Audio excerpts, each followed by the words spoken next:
Friday night politics session, which is generally a free for all, where we do let the people speak and engage and kind of direct the show as well. But I do got a few topics I want to run by you. And before I do, I got a video. Now this video is about 5 or 6 minutes long, so I don't normally play videos that long, but I do want you to hear this one. If you now, some of you may have already heard this before, but I do want you to hear it because I think it's interesting. Now, this guy is the one that recently beat Jasmine Crockett for the Democrat nomination for Senate down in Texas. Down in Texas. I've been listening to this guy today, and I'm going to tell you, I think Texas made the right choice with this guy. I think Texas made the right choice with this guy over Jasmine Crockett. But I want you to hear this video, and then we'll start the show momentarily. This video is about 5 minutes longer, so I'm not going to play the whole video, but I do want to hear some of it. And I see Titan Gatekeeper says, I bet you do. Well, perhaps after hearing this, you may understand why. Because on his he makes an interesting point. I don't know how much writing is really getting done. I sent him a text asking for some inspiration for this sermon, and he sent me this. It's the top reasons beer is better than religion. Number one, when you have beer, you don't knock on people's doors trying to give it away. Number two, there are laws against forcing beer. Okay, I'm not going to play because his comedy is not what I want to talk to you about. I want to actually talk to you about the messaging to the madness. So, it'll be in the end of the joke. Brother Tim, when are you going to be back on YouTube? We're on YouTube right now, bro, Akil. We're on YouTube now. My granddad was a Baptist preacher. I've been a member of this church since I was 2 years old. And now I'm in seminary studying to become a minister myself. My faith means more to me than anything. But if I'm being very honest, sometimes I hesitate for telling someone I'm a Christian. There is a cancer on our religion. Until we confess the sin that is Christian nationalism and exorcise it from our churches, our religion can do a lot more damage than a six-pack of Lone Star. There is nothing Christian about Christian nationalism. It is the worship of power, social power, economic power, political power in the name of Christ. And it is a betrayal of Jesus of Nazareth. He told us we would know them by their fruits. Jesus includes. Christian nationalism excludes. Jesus liberates. Christian nationalism controls. Jesus saves. Christian nationalism kills. Jesus started a universal movement based on mutual love. Christian nationalism is a sectarian movement based on mutual hate. Jesus came to transform the world. Christian nationalism is here to maintain the status quo. They have co-opted the Son of God. They've turned this humble rabbi into a gun-toting, gay-bashing, science-denying, money-loving, fear-mongering fascist. And it is incumbent upon all Christians to confront it and denounce it. Amen. Christian nationalism is on the rise. 2 years ago, Christian nationalists stormed the US Capitol, killing police officers while carrying crosses and signs reading, Jesus saves. Last year, Christian nationalists on the US Supreme Court overturned Roe versus Wade, allowing states like ours to outlaw abortion, even in cases of rape and incest. And as we speak, 2 Christian nationalist billionaires are trying to replace public schools in Texas with private Christian schooling. We are closer than we think to a Christian theocracy. Sapper, How thank did you. this happen? The first followers of Jesus didn't call themselves Christians. They called themselves the Way. Their crucified teacher taught them a different way of being human, and they intended to follow it. It's almost over. The early church was a revolutionary community built on radical love, a peculiar people who shared all their possessions and refused to participate in the economy, the military, or the culture. The book of Acts tells us that the first Christians were persecuted for turning the world upside down. But 300 years after Jesus was executed by the Roman Empire, Emperor Constantine made Christianity the official state religion of that very same empire. Constantine was the first Christian nationalist. And ever since, the powers that be have been taming Christianity, domesticating it, diluting it into something more palatable. Pro-war, pro-wealth, pro-white supremacy. That original countercultural movement became a tranquilized, privatized, weaponized religion, the official sponsor of Western civilization. A religion of sharing became a religion of greed. A religion of peace became a religion of violence. A religion of forgiveness became a religion of judgment. A religion of ego transformation became a religion of ego affirmation. Today, Christian nationalists obsess over people's private parts while the planet burns. 8 men own as much wealth as 3.6 billion people, and Christian nationalists are boycotting Barbie. The Bible doesn't mention abortion or gay marriage, but it goes on and on about forgiving debt, liberating the poor, and healing the sick.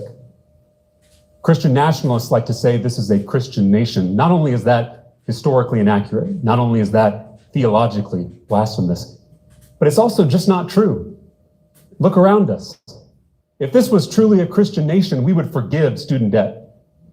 If this was truly a Christian nation, we would guarantee healthcare to every single person. If this was truly a Christian nation, we would love all of our LGBTQ neighbors. If this was truly a Christian nation, we would make sure every child in this state and in this country was housed, fed, clothed, educated, and insured. If this was truly a Christian nation, we would never make it a Christian nation, because we know the table of fellowship is open to everybody, including our Buddhist, Hindu, Jewish, Muslim, Sikh, and atheist neighbors. Here's the closer. Jesus could have started a Christian theocracy, but love would never do that. The closest thing we have to the kingdom of heaven is a multiracial, multicultural democracy where power is truly shared among all people, something that's yet to exist in human history. Christian nationalism is not only a threat to the American experiment in democracy, it's also a threat to the gospel of Jesus Christ. When someone asked Jesus to name his most important commandment, he cheats and gives two. Two that he says are related. The first is to love God. The second, he said, is like it. Love thy neighbor as thyself. It's like it because when I recognize the divine image in myself. And I'll stop it there, but for folks who are wondering who this is Tallarico. This is the guy running for Senate in Texas that beat Jasmine Crockett last week. That's who this is. This is Tallarico. This video is about a year ago. I happened to stumble upon this, and I've been listening to this guy all day long. And I'm thinking that Texas may have, this is for the folks on the left. I get the folks on the right are going to think a lot of this is bullshit. I get that. But for the folks on the left, I'm hearing this. And by the way, in the comments, JDR, you're saying everybody knows who he is. Then why are there people in the comments asking, who is he? So I don't think you know what you're talking about. But for folks who, you know, who lean left, I kind of wonder if the left in Texas did not indeed make the right decision. Listen, a lot of folks favor Jasmine Crockett. Now, she obviously lost, but a lot of folks favor Jasmine Crockett because she was going after President Trump. Fine, that's fine. Trump won't be here forever. The point I'm making is this sort of mindset, we need this forever. Long after Trump is gone and there's nobody for Jasmine Crockett to attack, what he is saying will still apply. I'm not even religious anymore, and I favor a lot of what this guy is saying. I like the way he orates it. He's not attacking anyone. I really like the way he's doing this. Simply put, this is a way of talking to folks without alienating anyone. He's not alienating anyone. He's not attacking anyone. It's not divisive. And it comes across as clear as day. Now, this is a year ago, like I said. So this is before Jasmine Crockett was even in the race. This is not politics. This guy is just simply giving you his spiel. He also has a really good video. I'm not going to play this on Joe Rogan as well. He said something similar about 7 or 8 months ago to Joe Rogan. It's also pretty interesting. But I'm going to tell you, I don't think the state of Texas made a bad decision with this. I do not with this guy. I don't think they made a bad decision whatsoever. And certainly in a very religious state like Texas, this resonates a hell of a lot more than what Jasmine Crockett is saying down there, being anti-Trump. I really believe that. Nevertheless, we'll go ahead and start the show. This is Friday Night Politics, and I just wanted to run that one by you. We can talk about it if you will, but I just really wanted you to hear it because I think a lot of folks have not heard him give such what I think was a really, really good speech. I thought that was a really good speech. In fact, he should have gave that speech. That should have been part of his television ads. I don't know what he ran down there, but that should have been part of his television ads. Anyway, looking in the comments, keep that same energy after the midterms when Israel gets their paws on him. Well, he's a sin. Well, he could. I suppose that could happen. We'll see. The problem is whether Israel gets their paws on him or not. If he does not bow down to Israel, he's going to get attacked by a lot of voters in this country, left and right.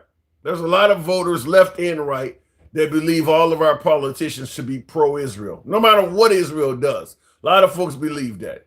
Simply put, kind of like what the African-American community, anything you say to criticize the African-Americans, if you're white, a lot of folks will just say you're a racist. Anything you say negative about the Israelis, you're going to be called an anti-Semite. Even if it's legitimate criticism, you're going to be called an anti-Semite. So it is what it is, but we'll see how that goes. So looking in the comments right off the bat, this is indeed Friday Night Politics. In addition to having an open forum, I do want to ask a question, and I do got a quick clip for this one, nowhere near as long as the last one.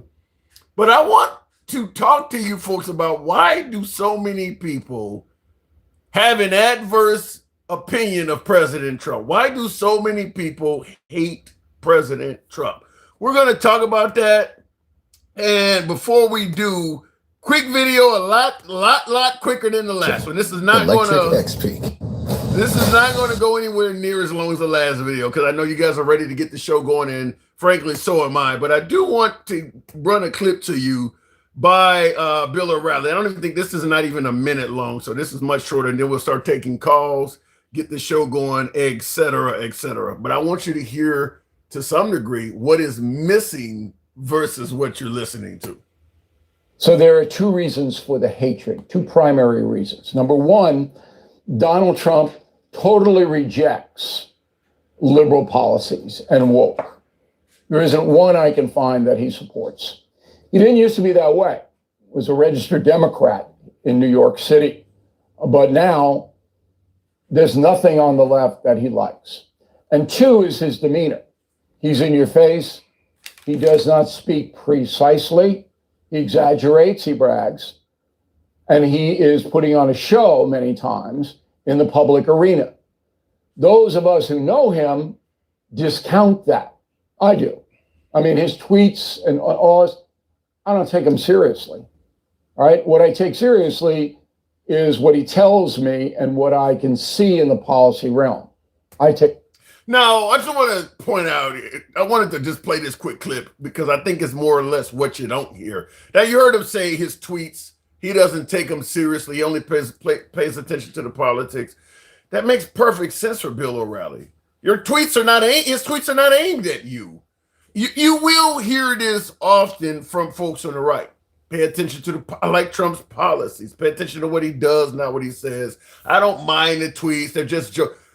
They're jokes that are not at the butt of you. Folks who say this, they don't mind all this. Yeah, because the stuff is not aimed at you. And I've brought this up many times before that if you had Biden, Obama, I don't know, Kamala Harris or some other liberal constantly making jokes that were negative about Christians and gun owners, you would quickly see how much the right does care about satire. The stuff Trump is saying is not aimed at you on the right. That's why, of course, you don't mind. It's not meant to use you as the victim of the jokes. So yeah, that makes sense that he's not concerned with it. I wouldn't be either if you were talking about somebody else. So I don't think he gets that. But anyway, looking in the comments, and we're gonna just simply ask that question. I'm gonna make sure I didn't miss anything, which I actually did. Real quick. This is some dude on YouTube. I don't want to talk about the dude, but he's posting something Trump said on Brian Kilmeade of Fox today about when the Iran war will end. Brian Kilmeade had a 30-minute interview with President Trump, asked him when will the war in Iran end. You're going to know when it's over. When I feel it. Okay. I feel it in my bones. Will you ask anybody in particular? Would that be somebody a joint decision? Well, I deal with people. I have great people. When you feel... He actually told Brian Kilmeade he'll know the war is over when he feels it in his bones. What the hell does that mean? I do want to hear that from you folks. What the hell does that mean? So you guys know how the show is run. We don't block, ban, or censor anyone. I don't know what you feel it in your bones. What kind of shit is that? You might just have you may be stage 1 bone cancer. And all of a sudden you're ending the war. What does that mean? You guys know how the show is ran. We don't block, ban, or censor anyone. Our comments go left of Mom Donnie to I'm having dinner with Q. You can be critical of anyone on the program, including yours truly, which you often see happen. Nevertheless, free speech reigns supreme here. We are MAGA friendly. Been MAGA friendly since day one, always will be MAGA friendly. You guys know how the program works. So looking in the comments straight off the bat, debating the reason behind the dislike of Donald Trump, share your opinion. We will be doing that. See, that's AI typed that. Wow. Our country is the greatest because we are allowed to say whatever we believe. You can't say I can say anything, but no one can say anything about me because that's hypocritical nonsense. At Robert 6428, you says our country is the greatest because we are allowed to say anything, whatever. No, that's not true. If whatever reason makes America the greatest country on earth, that ain't it, because you can do that in a whole lot of countries. I lived in Australia for 5 years. I've been back and forth to New Zealand. You can, there's nothing in New Zealand or Australia you can't say, but you can here. You can say plenty of shit. There's a whole lot of countries that allow you freedom of speech. So that's not something, I don't know, listen, folks often compare us to North Korea or China when they're making a statement like that, but most of the free world, you're allowed to criticize the government. That's not something unique to America. You're allowed to do that in many other places. Let me go straight to the box. Why do they dislike this man so much? James Harper, good afternoon. Welcome to the program. What's going on, Tim? Not much at all. Why do they dislike hate? Why do they hate the president so much? Because one, he's a known liar. Two, he's in it for himself. Like he will let the country burn as long as he's making money, and we're seeing that evident right now. What are you base? You say he'll let the country burn as long as. What are you basing that on? What's your evidence of that? Look at what's going on right now. Like all these issues that we're having are directly correlated to what he's been doing. I don't see the country burning to the ground. In fact, some would suggest that under under Biden and under other administrations, we had BLM and things like that said actually causing real fires. What is burning now? What make you say that? I don't see what's burning right now under Trump. Our GDP is burning. Like people right now, credit card delinquencies are their highest because people can't pay their bills. Like our unemployment is skyrocketing. Like, let's see what else. How many people have lost their jobs so far? No, have they lost their jobs due to the policies of Trump or President Trump simply suggesting that waste, fraud, abuse, DEI, some of these jobs were deliberately cut because President Trump, via Elon Musk or Doge, thought that these jobs were just an unnecessary burden on the federal government. It's not just that. Things like the tariffs, they made a lot of these companies lose ground, and then them cutting funds to like things like researchers and stuff like that have lasting effects. Like places like EPA, the NIH, and places like that. Those places, they lose funding, and they actually, the budgets that they had went to doing other things. Yeah, like, but what if, okay, the tariffs may have cost some jobs, but if the tariffs bring in billions of dollars like the Trump administration suggests, is that not a healthy trade-off? Tim, come on now. It didn't bring in billions of dollars. It was billions of dollars of taxes on Americans. Well, it's actually, the ball is still in play, James. We don't know for certain. I mean, the tariffs were just imposed last April, so it hasn't even been a year yet. You're saying that, but we're seeing the effects now. Usually policy lasts. It usually takes, years for a policy to take effect? These things are having immediate action right now. Well, when you look at the fact that he imposed literally the entire planet, I mean, okay, the cost of groceries have not come down since President Biden, but have they really went up? I mean, considering that Yes. you believe since Trump has became president, the price of groceries has went up? Yes, in fact, beef damn near doubled. Some products, but some products like eggs went down. The reason why the product of eggs went down, because remember, we had that bird flu not too long ago, which decreased the population. Like over time, that population recovered from it. Yeah, but what about stuff like milk? I mean, bird flu didn't affect the price of milk, did it? Milk has gone up. I don't. When I went to the grocery store the other day, I don't.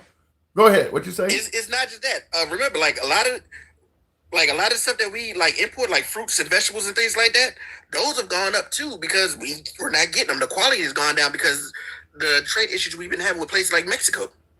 Well, I would just say this: if the tariffs he imposed brings in the kind of revenue he's talking about, the increase in groceries. Tim, who pays those? Who pays? That's what I'm about to answer. The increase in what you're suggesting that groceries have saw is, I don't think it's significant enough to offset if he truly is bringing in, billions of dollars. I think that but where are those billions of dollars going, Tim? That's a good question. We don't know that part. Exactly. So you can't say, "Oh, it's bringing in this money," if we're not seeing where this money is going to. And then, not to mention, like, you can't say, "Oh, we got all this revenue going in," when we got heads of departments spending money like they're celebrities. How about this? You asked where the money's going. Buckeye 404 in the comments says lobster tails. You heard they spent millions on lobster tails. Perhaps the money is going to purchase lobster tails for our men and women in uniform. That's not where it's going, Tim, and you know that. I just saw it in the comments. I thought it was worthy of discussing. The fact that they're like making these jokes, you got to remember, we got head of Department of Defense that he's been known to he drove 2 charities to the ground, 2 different charities for veterans to the ground by doing the same crap he's doing now, spending money on bullshit. It's interesting you would say that because a lot of veterans still love the Trump administration, certainly more than they would have preferred Kamala Harris. Nah, I don't think that's definitely not the case. I don't recall a lot of veterans for Biden. I don't recall a lot of veterans for Biden groups. Say that again. Like it's a mixed bit, but there are some groups that say veterans for Biden, but there are a lot of groups that say veterans against Trump. I mean, listen, right now we certainly are involved in a conflict, an excursion, a war, whatever you want to call it, so to speak. But okay, so when the question was presented, why do you hate Trump? What is your answer? What are you saying is the reason why so many people dislike this guy? One, he's not honest. Two, he's basically embezzling from the country. I mean, I'm told not only does the man have his own money, he's not taking a salary. What do you mean by embezzling? How is he embezzling from the nation? What do you think it costs every time he goes down to Mar-a-Lago just for like his for the Secret Service and his administrative people to go down there? That's millions every time. Well, I mean, I'm not going to deny it costs. He spends more time in Mar-a-Lago than he does in the White House. I mean, I'm not going to deny it costs money, but keep in mind, you had everybody from Bush going to Kennebunkport. You had Obama going to Hawaii, which I guess would have cost quite a bit. I mean, Biden would go back home to Delaware. I mean, Biden lived close. Don't try to fluff, because you know as well as I do that Trump spends more time away on vacation than both of them combined. And that's 12 years between the two of them.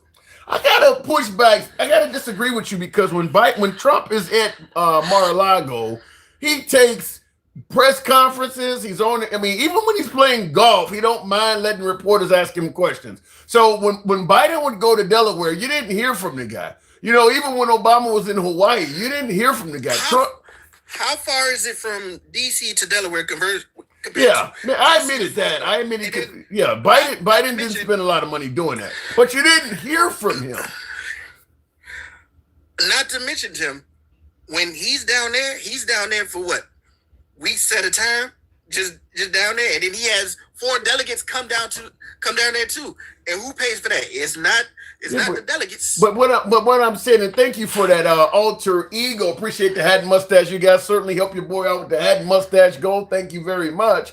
But what I'm saying is, when President Trump is at Mar-a-Lago, you don't go long periods of time without hearing from the guy, whether he's on social media, running the country and firing people, or he's even in front of the cameras. When Obama was at Hawaii, you didn't hear from him. Same thing when Biden went to Delaware. I get it didn't cost much, but when he was in Delaware, you didn't hear from the guy. You hear from President Trump. So that means he's working even in Mar-a-Lago. Hold on, Tim.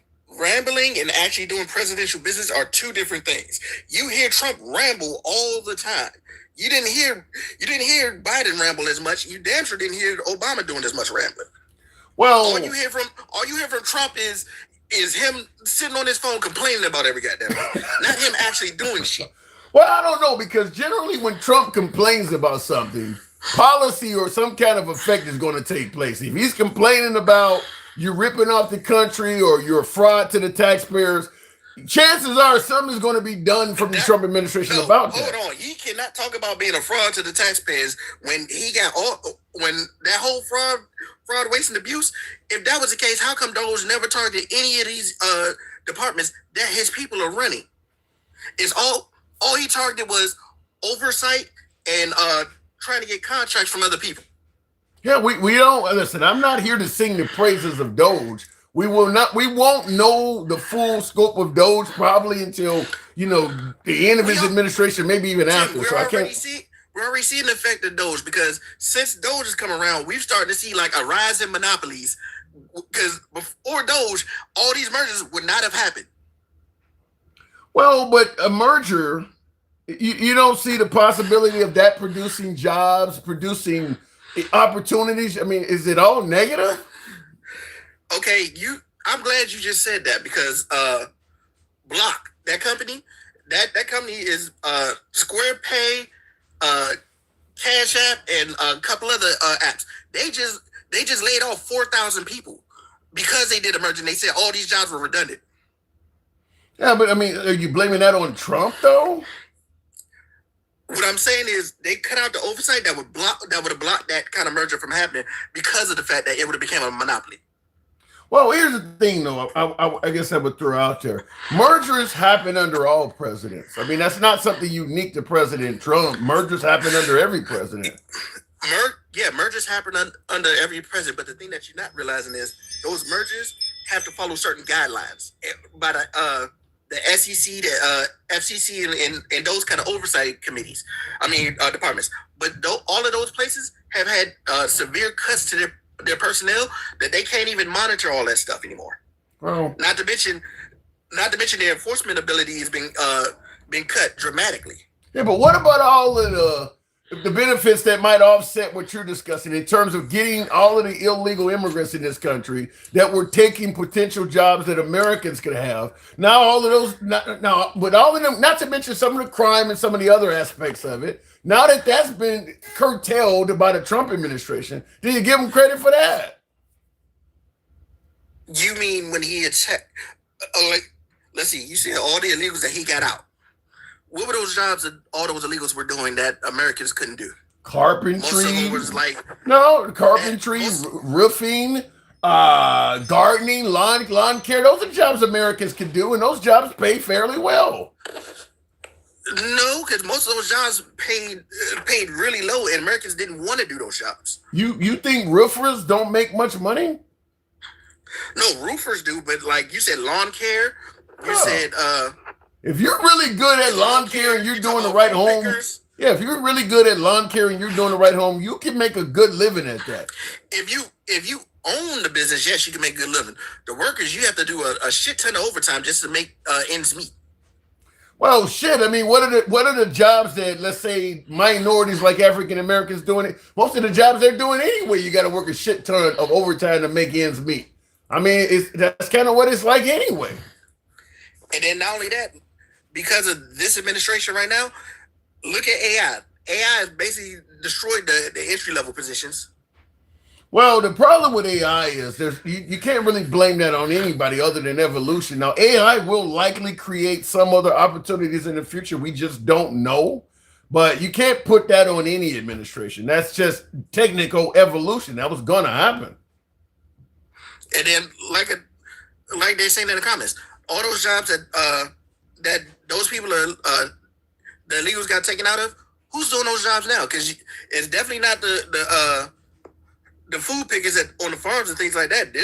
You don't see people. In fact, since Trump's been off, it's like farming bankruptcies has been on the rise. Yeah, but I will say this. It's kind of disingenuous to indicate that illegal immigrants only did farming and picking crops. Like I mentioned, roofing, construction, carpentry. They also did jobs like that too that pays decent wages. They're not all out there picking fruit out of trees. Right, but are you thinking Americans are going to go into those jobs getting the same wage that those people are getting? Well, that depends. I can't speak on that. That depends. I mean, but there are plenty of Hispanics that live in America that have been doing some of those jobs that make a pretty good living. They're not all living 10 to a house. I'm not saying that they all live in 10 to a house, but you gotta also admit, like the way that Trump went about that was completely fucked the hell up. Well, Trump can be controversial at times, to say the least. He can be a bit controversial. He said we're going after the worst of the worst, and I think the amount of actual criminals that he actually got through this occupation is not even 10% of the people that he got rid of. Well, some would suggest that simply being here illegally makes you a criminal to begin with. But I get your point is that he suggested they were all going to be violent criminals. We won't know the actual numbers of that probably until the future because, listen, Trump's going to release numbers and you can take them as you may, but we won't know. He's going to release the numbers and you know for a fact those numbers are going to be a lie. Yeah. Just like when he tried to shoot the messenger for the jobs market and the GDP, he made sure one of his people was the messenger because he doesn't want people to see like shit is going bad. No, but let me ask you something. In regards to America, that we just had we just left from the Biden administration to now. Do you really see in America currently shit, quote unquote, going bad? Does it really feel that way? I mean, when you look at the Biden economy and the way you look at the condition of America under the previous administration, does it really feel like it's going that bad under Trump? Didn't the value of the dollar decrease since Trump been in office? Yeah, but what I mean is, And I'm not talking about like the stuff that we can buy in the stores. I'm talking about the value of the dollar as a trading commodity.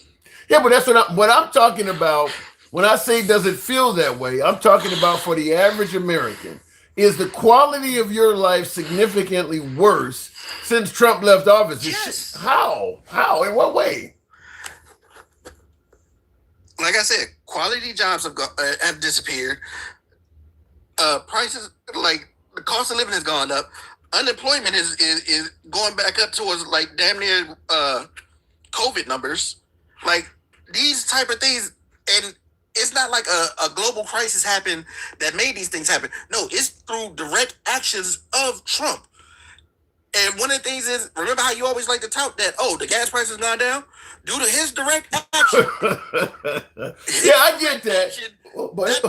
That price has gone up. You can't just say, well, he gets credit because he's a problem. No, his direct line of thinking was, I'm going to attack these people and it's going to benefit us. And the second he did that, cost of gas has gone up, not just for us, but around the planet. Yeah. But what about the whole short-term pain for long-term gain? Let's say, for instance, he gets Iran under control. And thank you there, Love the Cruise. Appreciate the hat and mustache. Let's say, for instance, he gets things under control and we start receiving really, really inexpensive fuel because once we got control of both Venezuela and Iran, fuel costs could drop significantly. I mean, okay, you're saying once he gets that under control, when do you think he's going to get that under control? When he has no plan right now on how he's doing things. He said they should like let him choose the leader. And what's the first thing they did? He actually unified them under the Ayatollah's son to get revenge. And let me just say this real quick before we continue on. I always have the big screen on behind. News Nation has a ticker on it, and it says breaking news. Thousands of Marines heading to the Mideast. So, boots on the ground, anyone? Thousands of Marines heading to Mideast. So, we're not going to send that unless they're going to be used. According to MAGA, we're not at war. But we're about to send troops into a damn country. I can't argue, but that's exactly what it says. Thousands of Marines are headed to the Mideast. They're not going to send that many people over there just to talk shit. Did you see more people died? More soldiers died? And in fact, yeah, not just our soldiers, but now French soldiers are getting involved. France had nothing to do with this war. Why is one of their people dying now? Well, you're talking about the ones that went down in the aircraft, the 6 and the AC-135? Yeah.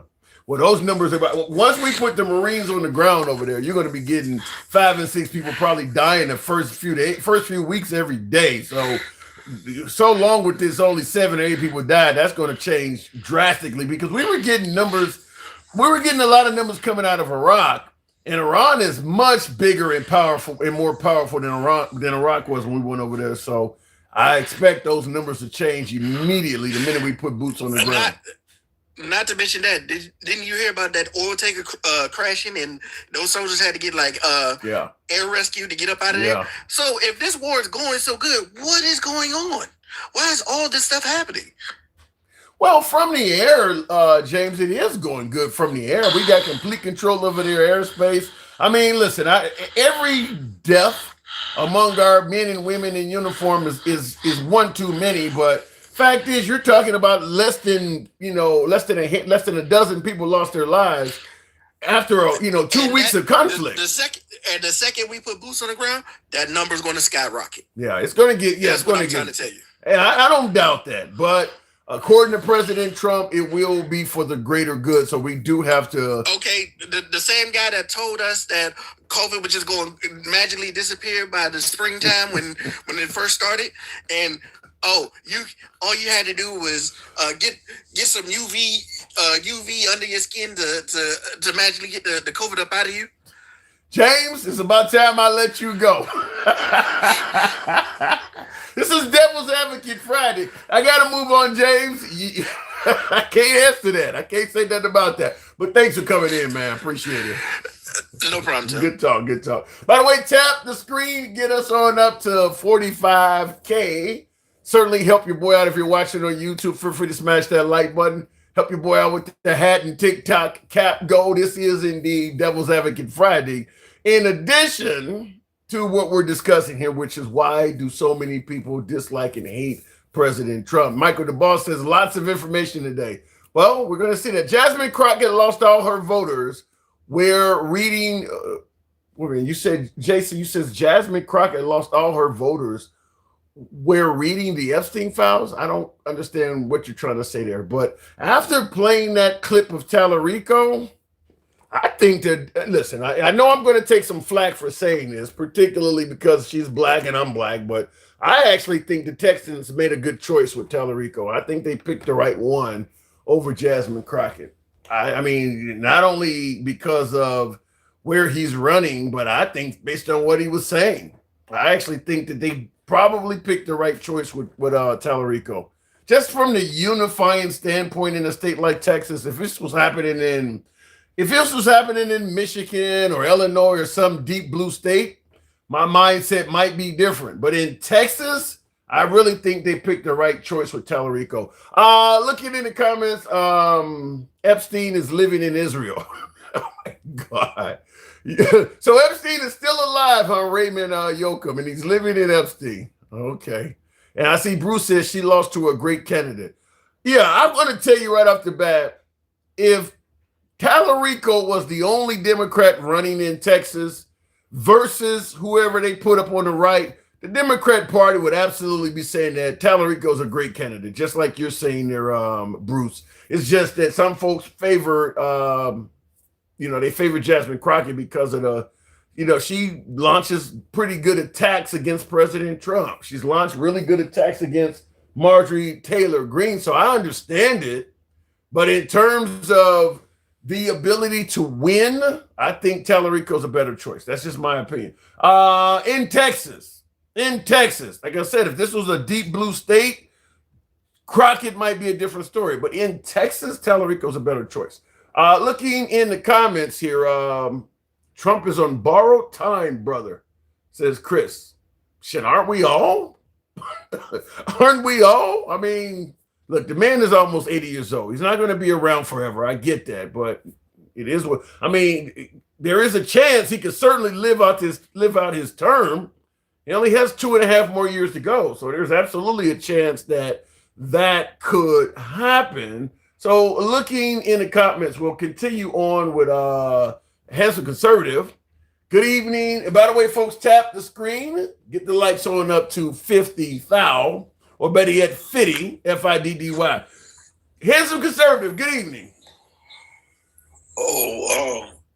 I can't imagine why anybody doesn't like Trump, dude. I mean, he's a wonderful guy. Some say he's the greatest president we've ever had. I get him all the time. Now, you voted for the man the first time, though.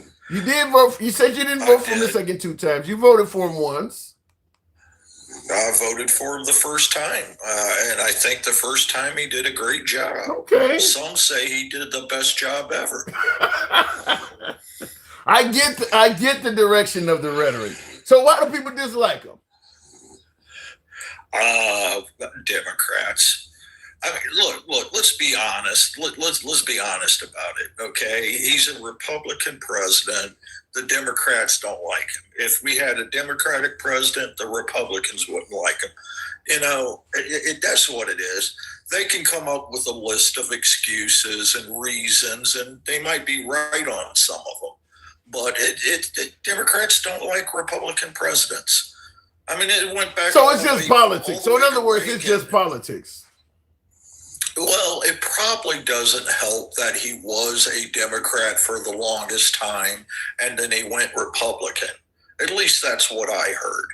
I don't know if that's true, but I believe if you go far enough back, he was a Democrat or a registered Democrat at one time.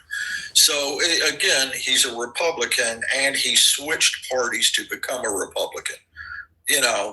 That's a double whammy. Well, he is on video saying I identify as a Democrat back in the 80s. And real quick in the comments before we continue on, Skeeter808 says, let's get Melania to escort the ships through the Strait of Hormuz. After all, she was an escort for years. What the hell? So, oh my God. Yeah, that's crazy. I don't know what the problem is with Melania, man. I wish if I had that kind of money, I could rake in a woman like that. You could. I mean, damn. You absolutely could. Damn. Because that's the only reason Trump I has her could've- is because of money. You could break any kind of woman like that. If I could afford that kind of love, I mean, you know. You can afford that type of love. Just go take a trip to Cambodia or Thailand somewhere. You can get somebody that probably look better than that and certainly significantly younger. There's a thought. Yeah. Passport bro, huh? I got you. I got you. That sounds good.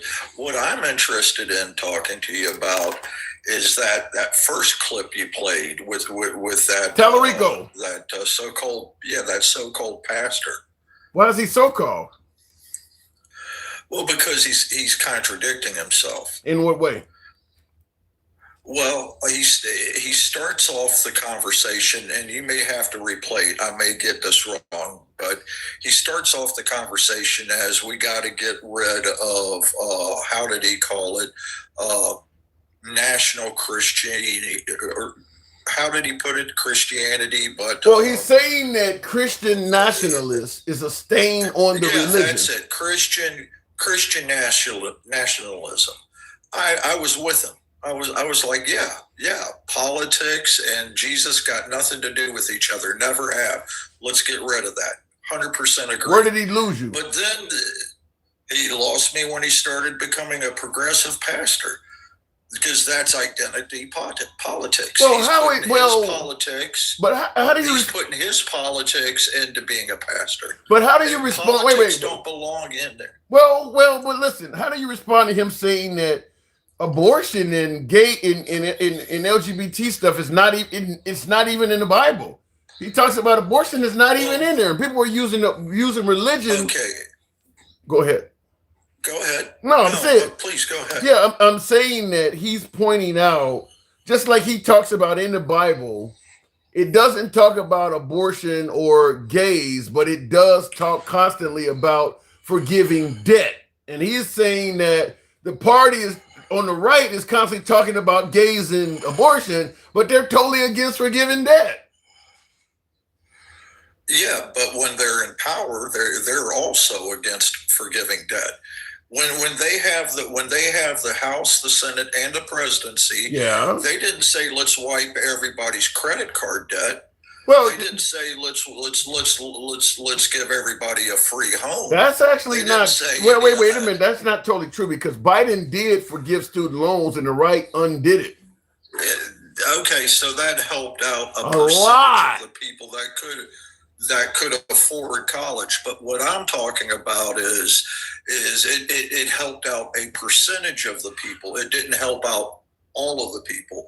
And if you want to talk about Jesus always was saying the same thing over and over, and he was always trying to help all of the people. Well, but wait a minute. You listen, as a politician, you can't do it by yourself. If the Democrats were able to forgive student loans, if they were able to give people universal health care, I mean, they've talked about everything from minimum wage increase. I mean, this stuff would collectively help out a large portion of this country. You're never going to help out 100% of the people, because people are benefiting by not giving you student loans, by not giving you a minimum wage increase. So them folks. Go ahead. Go ahead. I apologize. No, I'm simply saying nothing you do for the poor is going to be favorable to the wealthy. They don't, because they got to help out making it happen. So people who have plenty of money don't want student loans forgiven, don't want kids to have free lunch in schools, like Charlie Kirk said, because they don't want their tax money to go to it. But for the most part, a much larger portion of the population would benefit from making, college covered by the taxpayers, or making universal health care. Most of the population would benefit from that. Well, here's my thing, and we can get into the politics of it if you want. Mm-hmm.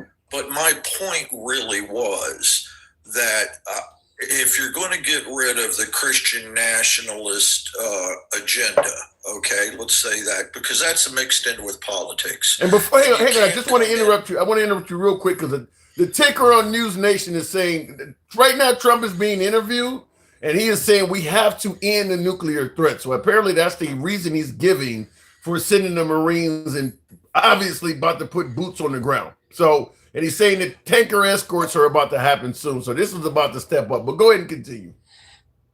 All right, I'll finish this up and then I'll talk to you about what you just said. But long story short, he's putting his politics with his religion into it, and so are the Republicans.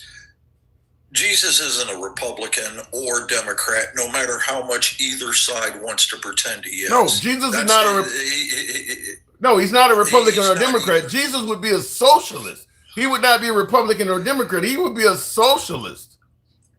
Well, remember, Jesus did say to that one guy, give up all of your belongings and follow me. Well, I look at the Last Supper, and that is 100% socialism. He didn't ask anybody to help pay for the bread. That's socialism. Yeah, but he had his father to help.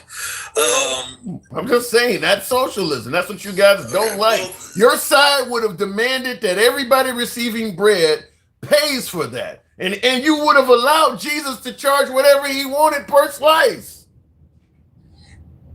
Not my side. I'm a conservative. Your side don't want big business and capitalism regulated. You want the free market to decide. So he would have been allowed to charge whatever he wanted without any interference. And you would have suggested that none of them people should ever expect to get bread for free.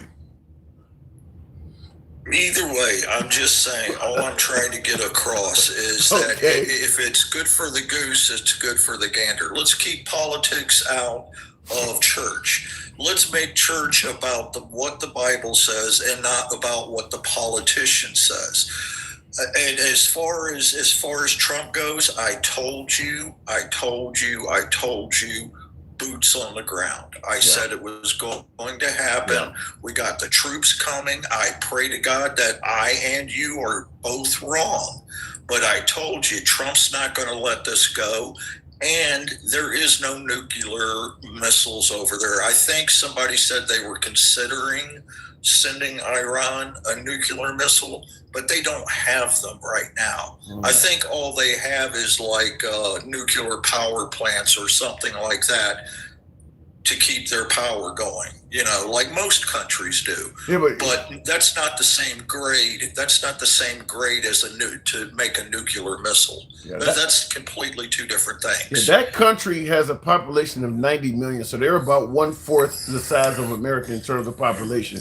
They're going to kill some motherfuckers. They may lose, but we're going to lose a lot of people going into that country. I'm going to tell you this. I told you the last time we talked to look up the geographical location and to look at the mountains. Where we're going to lose people is them trying to get over those mountains, because they're going to shoot them down if they try to drop them from planes. So we got to find another way over. And I'm telling you, if it happens, we're going to lose innocent military men and women. Well, are they innocent? And for the great appreciate the hat and mustache, thank you. Are they really innocent? I mean, they signed up for this, right? They signed up to serve the country, but this is not technically a war, right? Isn't that what the House and the Senate said? Yeah, that is so. By what the House and the Senate said, I know it's a war, but I'm saying that's not what the House and Senate said. So which are we going to go by? They served to uphold the Constitution. This is not a war, so why should they give up their lives? That's what I'm talking about. But why is he able to? Okay, we don't had a complete air conflict, not to mention what we did in Venezuela. So he don't send. I mean, we're using all of our highest tech to bomb the shit out of Iran at the cost of billions of dollars weekly. And now we're about to send thousands of troops over there, and he has not had to even go to Congress and say, "Can I actually do this?" Why are they just letting him do all of this? Because he's got the votes. I mean, Republicans are in power. Like, what did Miss Holder say? But if he got the votes, why not just go and get them from him? He's not even asking them. Could you actually vote and make this official? He could. Personally, I think he should. But here's the thing. like Miss Milberta said, he's only got like, what is it, one Republican now that is giving them the majority or something like that. All you need is the one. So if he's got the votes, go ahead and do the votes. I mean, if he can do that, do it and make it a legal war. But it's not a legal war right now, and I have no explanation for that. I don't know why. Is it unique to Trump though? Doomsday Minute in the comments is saying that he's saying that Trump watched Obama and Bush do something similar. I don't recall Bush or Obama doing anything like this. What is he talking about? I hesitate to speak for somebody else, but I think he might mean damn it, what was it? The Saddam War. I mean, because that wasn't technically a war, right? We didn't declare war on Iraq. I don't know I don't know of any conflict that grew this big. I mean, where you use like 10% of the U.S. Navy. I'm guessing. You'd have to ask him. Yeah, I'd have to ask him. All I wanted to say, man, and I know you got to let me go, is that politics should stay out of religion on either side. That it makes religion look bad when I don't care which side does it. And two, dude, we're going to lose a lot of troops because you can't beat Iran with the missiles and the planes. We've watched this happen. They've shot missiles, they've had planes, and they're still having to send troops over. So if, the only way to do this that I can see is to send a bunch of troops over and hope for the best. I don't think it's going to work. I think after the easy ass kicking in Venezuela, my opinion, folks are going to disagree with this, but my opinion is a lot of folks, including the president himself, are pumped, ego. It was so easy in Venezuela. And we've had not a lot of difficulty bombing Iran from the air. So I'm thinking that a lot of folks in the Trump administration, particularly Trump himself, think it'll be a cakewalk. I got folks even in the comments. We're not going to lose a lot of lives. I think that once the bodies start coming home, the whole sentiment towards this will change. But I believe, at least on the MAGA side of the aisle, is that they're expecting this to be a cakewalk. We're about to go. It kind of reminds me of an old movie with Schwarzenegger called Commando, where I'm going to go over here and kick some ass in the mall, and all of a sudden Schwarzenegger starts fighting back, and he's beating all these mall guards up. That's what it sounds like. We just think we're going to go over to Iran and kick some ass. And once the bodies start coming back home, sentiment's going to change. Let me end with this, because I know you got a lot of people to bring up. For the people in the comments that are saying we're not going to lose a lot of troops, I really hope you guys are right, and I really, really hope I'm wrong. I 100% hope that we don't lose a lot of troops, but I know the layout of Iran. I've looked it up. I've seen the layout of Iran, and there's a lot of shit that they're going to have to get over. And they've had a long time to prepare for being invaded. So I really hope for the best. I don't want to lose more soldiers unnecessarily. And I'm sure their families don't want to lose their fathers and their mothers and shit like that. So I'm going to let it go at that and hope for the best. Support your local liberal. Thank you. And I'm a little bit short on supply on that. Thank you for pumping that up. Thank you very much. Appreciate it, handsome conservative. By the way, he is right. Help your boy out with the TikTok cap. Hat mustache go. In the comments, Evil B by Boo says, Trump ain't MAGA rat shit. Happy Friday, Tim. Do you know that Trump was getting high today? What? They have a picture of him on YouTube. I don't believe that. What do you mean Trump was getting high? What was the product of choice that he was ingesting? Trump was getting high. Has anybody heard anything like that? Evil people, I haven't heard that. Getting high on what? High on life?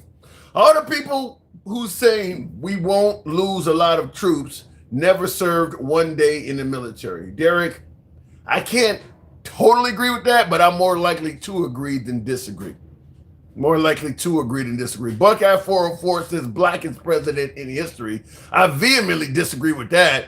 You're going to have a hard time finding anybody black that speaks so favorably of Charlie Kirk like Trump does. I don't buy.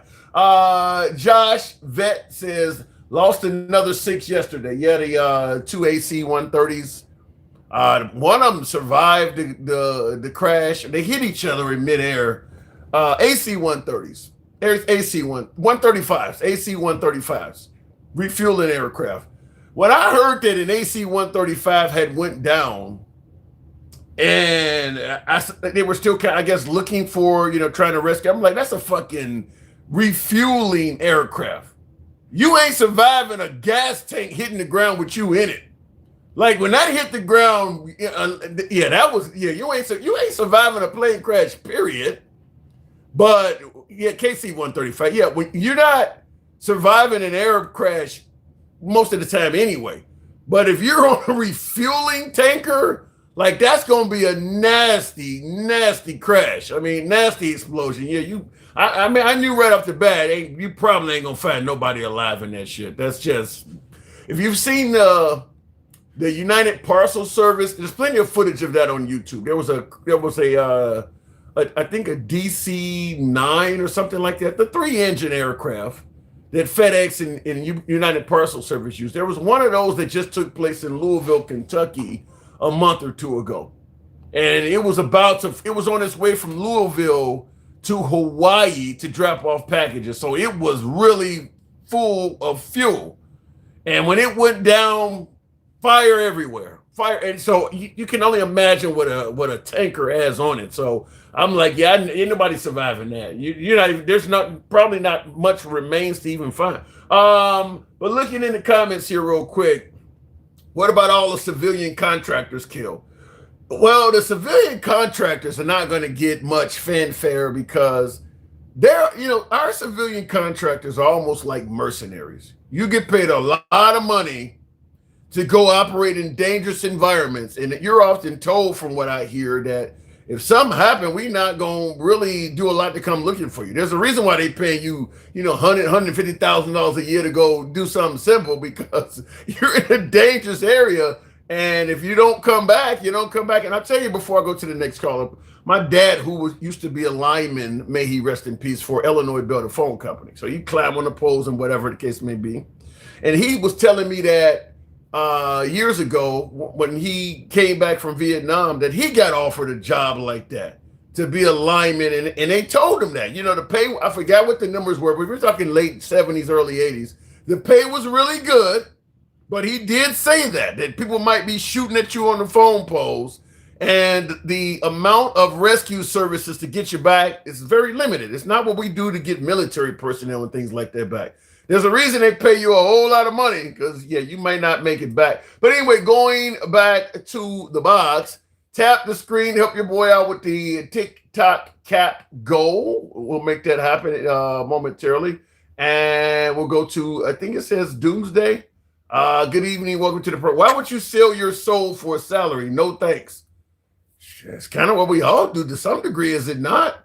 You don't spend as much time as you could with your family. I mean, we all kind of do that anyway. Doomsday, good evening. What's up there? Not much at all. Saw you in the comments. What am I getting wrong? Everything that comes out of your mouth. Oh, no. I mean, seriously, Tim. I mean, look. You are not for this, doing this anyway. Are you? So whether there's boots on the ground, what you want us not to intervene with Iran, no matter what. Are you for boots on the ground? Yes, that's the only way you're going to find those that material. That's the only way you're going to get rid of the regime. So yes, we always knew that that's the way that this was going to go. I don't have a problem with it. If I was 10 years, not even 10, I would go tomorrow. I would definitely help out with that. And in the comments, folks, yes, this is Straight Talk Commerce. Straight Talk. This is Straight Talk. So my Straight Talk account won't be available to me until 1850 this evening. So they got your ass. Thank you all for your harassment. They got your ass. So let me ask you then. Let's say we take in I'm gonna be. I think what I'm doing is being conservative here. What if we have 50 underground casualties? Is it worth it? Yes. 100? If we have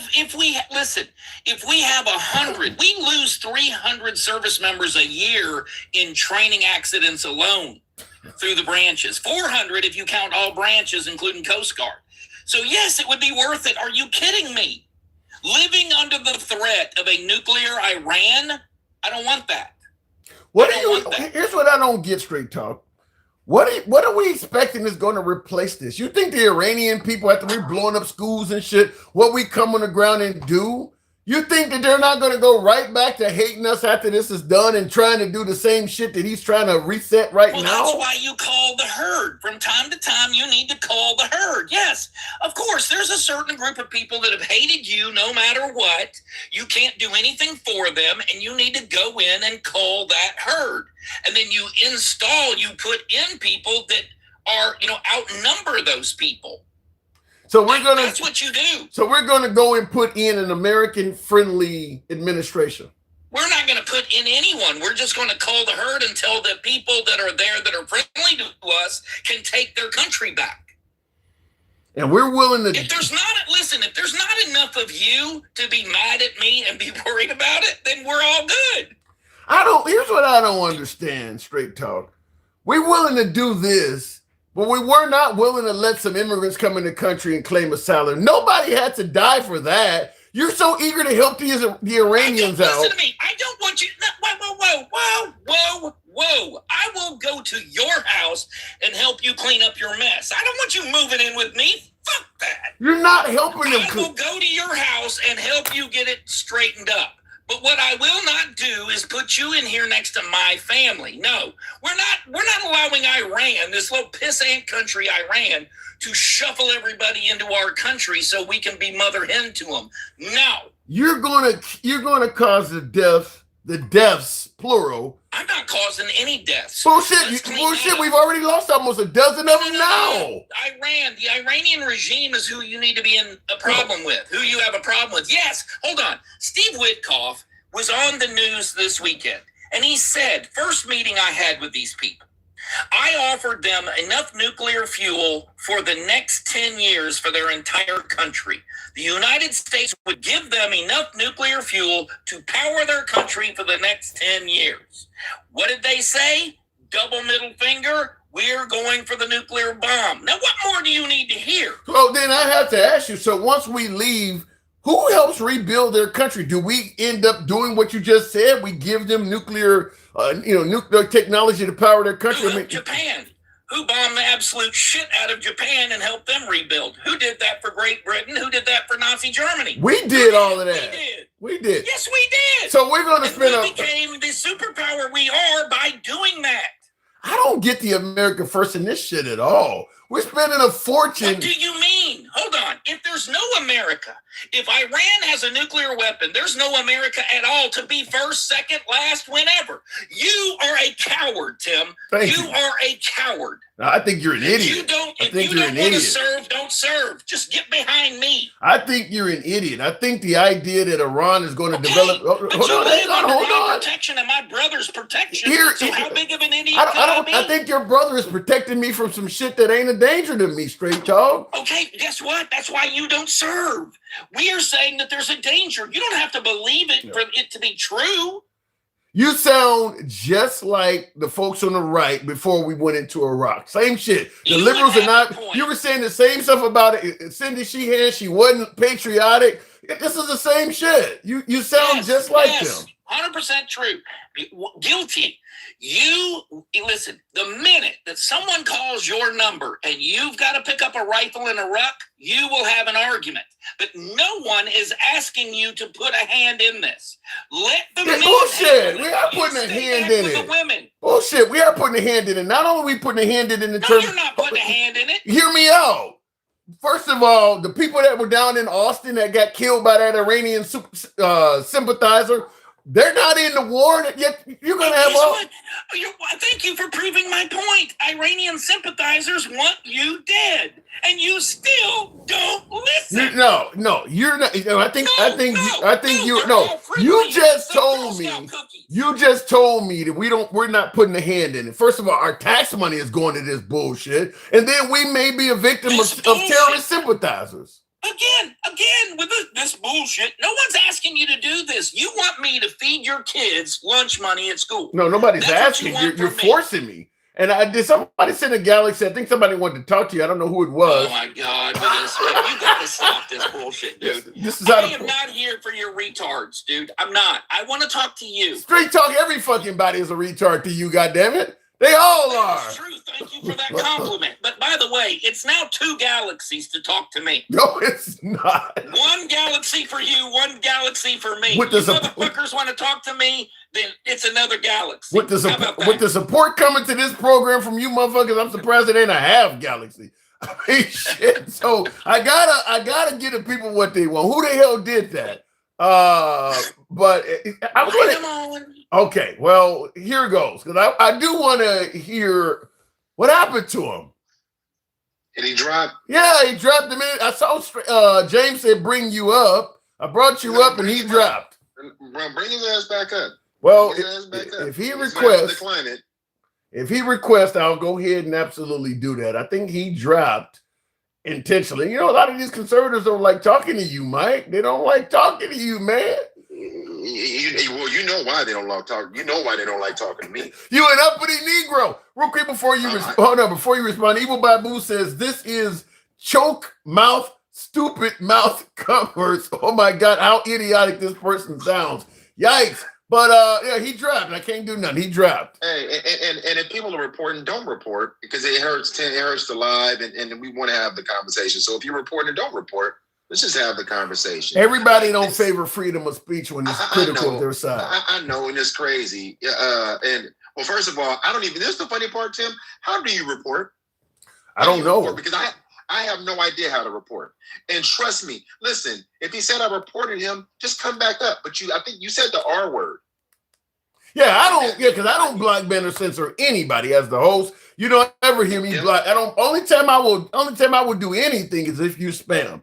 That's about it. I don't block, ban, or censor anybody. Yeah. So I think he did say the R word, but whatever. But hey, listen, I want to start here. Cedric, when you're talking about beef prices, Google is free. Beef prices have been up for years. You don't know what you're talking. You told me to Google. You Google. If you Google, you will see that they are sending 5,000 troops and not 2,500 troops. And guess what, Cedric? I got news for you. I knew that before, and I'm not going to tell you how, but Tim knows. Yeah, I agree. But then again, even before you showed me solid evidence, I was saying it on the program because Trump's objectives mandate sending troops into the country. I mean, if you want to replace that regime, we have never in American history replaced a regime from the air. Even Maduro in Venezuela, we had to put a few boots on the ground to get his ass out. You're not going to do it from the air. You can bomb them forever. They can hide in mountains. They can hide underground. You're going to have to put people on the ground, house to house, building to building search, and that's when they're going to be getting killed. That's the only way you're going to do. They even found Saddam Hussein in a fucking hole. It takes time to find this guy, and people are dying when you're looking for him. Yeah, Tim, you know, again, this American, exceptionalism, as if we have a mighty military, but they're acting as if the enemy doesn't know that. They're acting like they don't understand. If you think that the Iranians are stupid and they're not intelligent and they're not strategic, we're the fools. Yeah. And they also it's also a whole lot of them. Like I said, that country is 90 million strong. So you're going to put this is not Iraq. This is not Iraq. It's not. And Doomsday, you're telling me to leave. Just by the way, just because you served doesn't mean that no one else served or no one else had family that served or serving or on their way over there and that are over there. Yeah, I gotta get some other vets up here after soon and hear their take on it. Absolutely. I mean, this is crazy.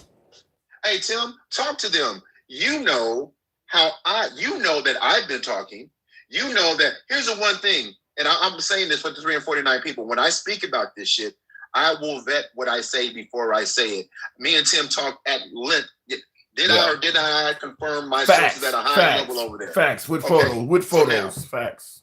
Yes, so let's move on from that. The U.S. economy growth. Did you see the report that came out today? No. So the U.S. economy growth that they reported back in January, they had to go back and redo it. That 1.4% growth they had is 0.7%.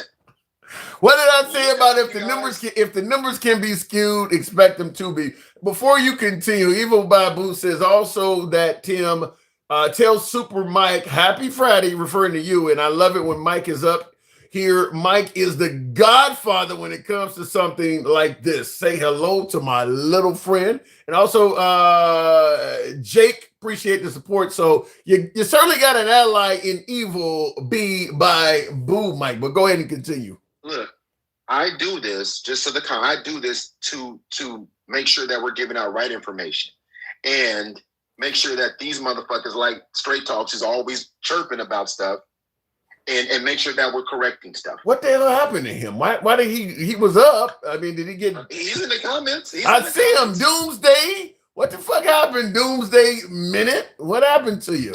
Gas.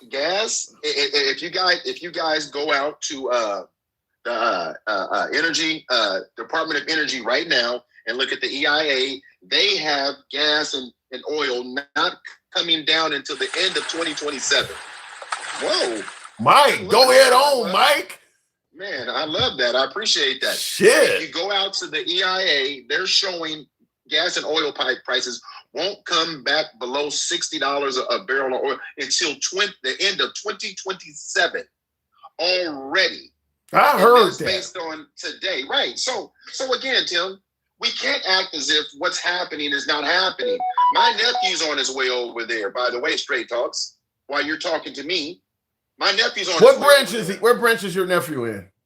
He's in the Navy, and I got others, as you know, in other branches, right? As you know, directly. I would not want to be in the Marines or the Army right now going to that shit because they're gonna lose some people. I mean, listen, if you're in one of the branches where you got all the technology, being the Navy or the Air Force, and even though the Air Force just lost a few people, but if you got you're out at sea with all the technology that they can't fuck with, you're a little bit safer. But if you got to be walking around in Iran with just a rifle, I mean, you can call in air support, but that's when them motherfuckers are gonna get killed. Some of them are going to die. And listen, I've met other people. I've talked to dozens of people in the last 4 days on this app whose kids have gotten orders to go over there. Even Trump supporters. And guess what?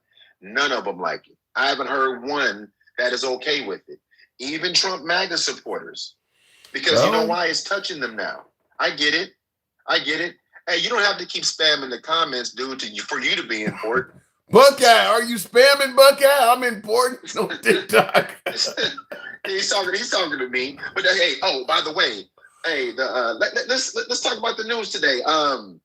The federal courts shot down the criminal investigation into Jerome Powell. Yes, I did hear that. And listen, I'm a fan of that. I don't like. Listen, I mean, there may be people who went after Trump or whatever the case. I don't like when we allow a president to take revenge on the messenger, for instance, like that. I don't like that. I mean, Pam Bondi is just basically acting like she's Trump's attorney. That, to me, is just wrong every way to look at. I don't like that. And fortunately, a judge prevented it from continuing, at least in his case. And he said, they had no evidence whatsoever. Yeah. And you know who the judge was? Do you know where this case went in front of? No. Judge Boasberg. Do you remember Judge Boasberg? The name sounds familiar. What other case was he on? Kilmar Abrego Garcia. Oh, no. Well, I'm sure he got beef with Trump then because the way Trump was talking about judges that don't rule his way. I'm surprised I haven't heard Trump say anything about him yet. He is putting these attorneys in. They're just doing it. They're just doing it at will for. I don't understand it. I don't understand. Kilmar Abrego Garcia. I've said this on the program many times. Mark my words. Kilmar Abrego Garcia is going to be rich. He got a big ass settlement coming one day. What they did to him, he absolutely got a settlement. He just needs to sue under a liberal administration, and the statute of limitations will not have expired. If he just waits a few years. You get a liberal in there, he got a lot of money coming. No, quit whining, straight comment. If I can't be treated fairly, file a lawsuit. Hey, you were told by the Trump administration, if you're feeling oppressed as a white man in this country, file a discrimination lawsuit. What the fuck? He did say that. If I can't be treated fairly, how are you not being treated fairly? The rules are the rules. If anybody wants to come up, send a galaxy. Yeah, he did. I don't know what to tell you. Yeah, but and by the way, he is right. That's how the program is working through. I polled this is what you guys want, but if you hear a guest and you think the guest is full of shit or you disagree with the guest, you send a galaxy. I'll put you up with that guest and give you 10 minutes to correct that guest. That's how the program works. So he is right about the galaxy thing. But go ahead. Look, it's a lot going on over there. Oil is still up. Trump is telling these oil companies, no, it's okay. Send your tankers on through. It's okay.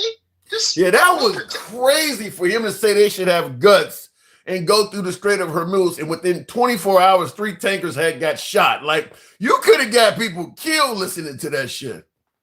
Absolutely. And one of them is still listing out there right now. I think it's the tanker from Spain or Italy. It's just still sitting out there. And but again, this is not, if troops are going over there, we're spending money. Listen, there are going to be troops on the ground. I mean, a handsome conservative was right. I told you this a couple of weeks ago. There's going to be troops on the ground. We don't want this. We don't want this. This isn't good for anybody. Now, all of the politics aside, American lives are American lives. And if we say that we actually care about that, the money we're spending over there, we could have used diplomacy like other administrations did. Because they've been saying this has been going on for 47, 50 years. They hadn't had one all this. But what about what Straight Talk said? And by the way, Angel Law Jackson, good evening to you. What about what Straight Talk said that, listen, there's going to be a cost associated with taking out the Iranian regime, et cetera, but in the end, it's worth it.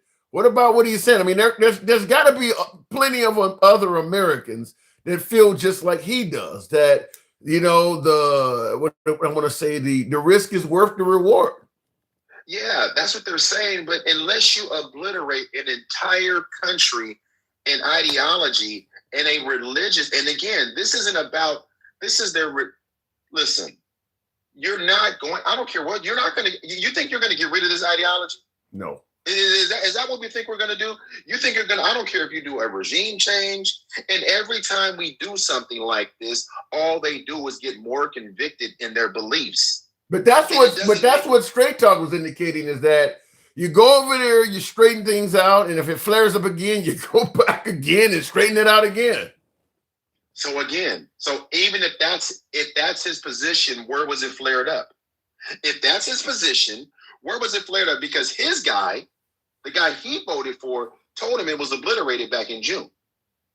Yeah, he did say that. And it would take decades. It would take at least 10 years to rebuild. So we didn't do our job then? I mean, so what are we talking about? Listen, Tim, at the end of the day, they can say that all they want. I don't believe in the way that people are treated over there in their country. I believe that diplomacy should win out before military action. Military action should be the last resort. I believe we should rely on our intelligence, not always relying on Bibi, because every time Bibi been saying the same shit since he's been in office. Yes, he said the same thing about Iraq as well. But understand, while we're talking about Iran, Trump has already indicated he has his sights set on Cuba next. Right. And again, well, yeah, but that's in Project 2025. All of those places he has his sights. Is there any more of them in there? Yeah, Ecuador. Fuck. Ecuador, Guyana, Colombia. Everything he's been touching is in Project 2025. So, I mean, listen, don't take my word for it, just read it. But see, people like Straight Talk Commerce, they don't want you to read this shit. They don't want you to pay attention to what they're actually saying and they're actually doing. But let's say this, Tim. Show me where, even if they wanted to take military action, show me where making fun of unaliving your enemy on social media is something that you should be doing. Yeah, I had a long direct message conversation with Gen X about that because Gen X was like, free speech and it's just a joke. And I told him, I'm like, I can't believe we're going back and forth over whether or not it's okay for a president to make jokes about killing people. Finally, he got it. He's like, yeah, I guess you got a point. Like, he's making jokes about killing people. Why is this okay? Yeah, I don't get that one. You got animations for those who haven't seen it. There's one animation. They got several, but there's one animation where it's a bowling. They're at a bowl. It's a bowling. It's bowling pins and a bowling ball, and the bowling pins are Iranians with scowls and big eyebrows on the bowling pins, looking mean, and they got the bowling ball representing the USA and knocking the bowling pins down, and it says strike with the fighter jet zooming off. I'm like, why do you think that rhetoric? This is not Call of Duty. Not only that, but the people in Iran can get access to that stuff. So the idea that you think the U.S. is going to go in there and liberate them when they know the U.S. president has that type of humor, they're not going to follow us. I mean, even the folks who may be protesting against the government, we're going to kill a lot of people that are on the protester side as well. We're not only going to surgically take out who we believe that are bad. There's going to be a lot of innocent casualties, like those young girls. So when you're making jokes about killing people like bowling pins, I don't know if that really works well for having them come around to our way of thinking. Well, and again, because listen, let's just be honest. This administration, the people that support him, they don't care. They're just as cruel as he is. He's a reflection of them. That's why they support him. These are the same people that were outraged when people were making fun when CK was on the line. Outraged. People lost their jobs behind saying stuff bad about CK. I thought it was free speech. Losing their jobs. Yeah. Now it's okay for the president of the United States that's supposed to represent all of I us. use that same debate point with Gen X. I said the same thing. I was like, you weren't talking about free speech when people were joking about killing Charlie Kirk. And I see in the comments, Buckeye says, I can't breathe, hands up, don't shoot. A George Floyd reference, but... Yeah, I know. Tim, they don't care. They don't care. They want to make it seem that they care because the reality is they're scared. What do you mean reality scared? Scared how? They're hiding behind the military. Look at the bravado that Pete Hegseth is supposed to be showing grace and strength and discipline. And all they're doing is hammering on our opponent. I have never seen another president. You can go back and watch film on presidents. You don't see secretaries of state and leaders of the military acting like this. We've never seen it because it antagonizes your enemy. It makes those sleeper cells that you're worried about, it makes them more inclined to not give a shit. Yeah, listen, if Iran has a horrible regime that we need to take out, or if they're a threat to America and we got to do what we got to do, that's one thing. But yeah, you don't make it sound like you're taking pleasure in killing people, because there are going to be innocent casualties in Iran. And no one should ever make it seem like they're enjoying taking the lives of people. And that is, you are correct. The administration is indicating that they're having fun doing this. And it's funny, for those that served, and if you were in Afghanistan, and I didn't serve, and in fact, Afghanistan and Iraq, you know what I do remember? I remember when it was shock and awe, supposed to be over in 72 hours, and we had to put boots on the ground, and they started televising, capturing, and beheading contractors and Americans over there. I remember them doing that. I remember us seeing our soldiers being captured and having to be. I remember that shit, and it never sat well with me. So I don't understand why you would want to antagonize. You can show strength through peace by not being antagonizing to your enemy or to your opponent. You don't need to do that. All it's going to do is infuriate. Listen, if you don't believe me, even Buckeye, but there's nobody that can deny what I'm going to say. Buckeye, if I went after your family and your wife and your son, and then I wanted to celebrate about it, for whatever my reasoning was, you would not rest until you handled that. But we're acting as if, and again, they're saying, well, they're being cruel. I am not defending them. I'm just saying we're never going to agree. We're never going to agree. But if something happened to Trump right now, there would be some people celebrating, and there was some people that would be, ready to right? I mean, So when they always say, well, look at Iran, they're celebrating. Well, you would see the same footage here if you look for it. Yeah. We have to stop. We got to set. And here's the thing, Tim. I told you this 2 years ago. I've been on this app hoping to get people to understand before we got to this point. We're at a point now where we're losing lives. We're losing soldiers. We're losing government employees over there. People are injured. I know this directly and personally. People are injured over there, and we're over here with the president and the leadership group that's making a mockery of it.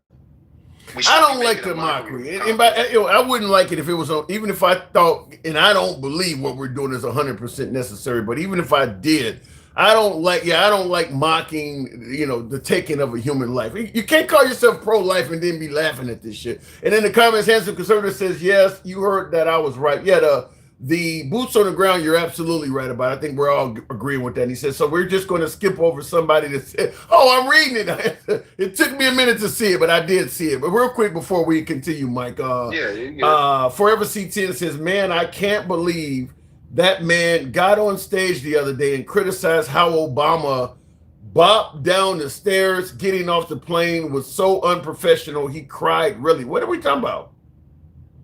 What man got on stage the other day and criticized how Obama bopped down the stairs getting off the plane?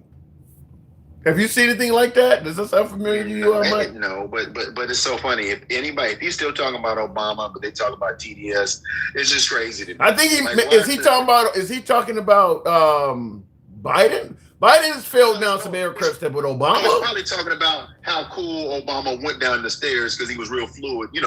He had the brother gate when he went down the steps one time. He was sort of to the side, like he had on some new Air Force Ones. But here's what I don't understand. Obama's been out of office almost 10 fucking years. Why is Trump still talking about him so much?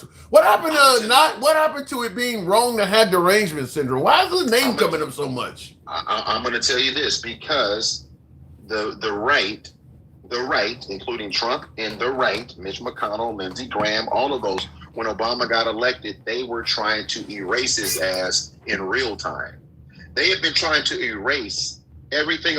Matter of fact, it's so bad what we're talking about right now. This is the very situation we're talking about right now is because Trump could not stand Obama. He was undoing everything he did. If he said go left, he went right. When he said go up, he wanted to go down. When he had this agreement that they worked on for 2 years with Iran to put in place, he came in and undid that shit. He didn't measure the consequences or anything. I want to erase that nigga from existence. Take his painting, put it in the back of the White House. I'm just keeping it honest. Take his painting, put it in the back of the White House. Take that. Tim, and I'm telling the truth. I don't get it. This dude, listen, I guess that's the only way to look at it is he must have some kind of envy or jealousy of the guy because this guy's been gone for 10. You served a whole term since Obama's been gone. Why is Obama still being discussed in 2026 from you? It makes no sense that you're going all the way back to this guy. You served the term. Biden has served the term. Now you're a year and a half into your second term and you're still talking about Obama. What the fuck? Because the first black president was a bridge too far for white America, for a subset of white America. That's why they said we're going to try to make him into a one-term president. We're not going to sign any legislation they put forth. They started yelling out at the State of the Union. If you remember that, when he landed in Arizona, he had the one congressperson wagging her finger in his face. And yet they can clearly see from a mile away Trump derangement syndrome, and they're okay with that. I got to move it on, Mike, but that looks deranged to me. Let me land this here. To anybody that's on this live right now that have children or friends or family that are serving or that are getting the call to go over there, my prayers are with them. I hope they all come home safe. Same. And I hope they come. I do, because we don't need to be here.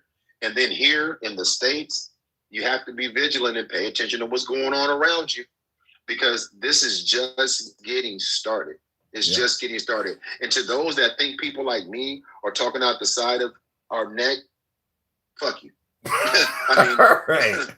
All right, Mike. Appreciate it. They definitely gifted the hell out of you. They love you, man. They love you. By the way, tap the screen. We're gonna get that 100K mark if we will, but tap the screen, get us on up to 80K. For my folks on YouTube, I need you guys to smash that like button. Understand, our politics goes left of Bernie Sanders to I'm having dinner with Q. So you hear left-wing opinions, but we certainly do not censor or limit anyone from the right that comes on the program, not to mention those who may find themselves in the middle somewhere as an independent. We are MAGA friendly, always have been, always will be.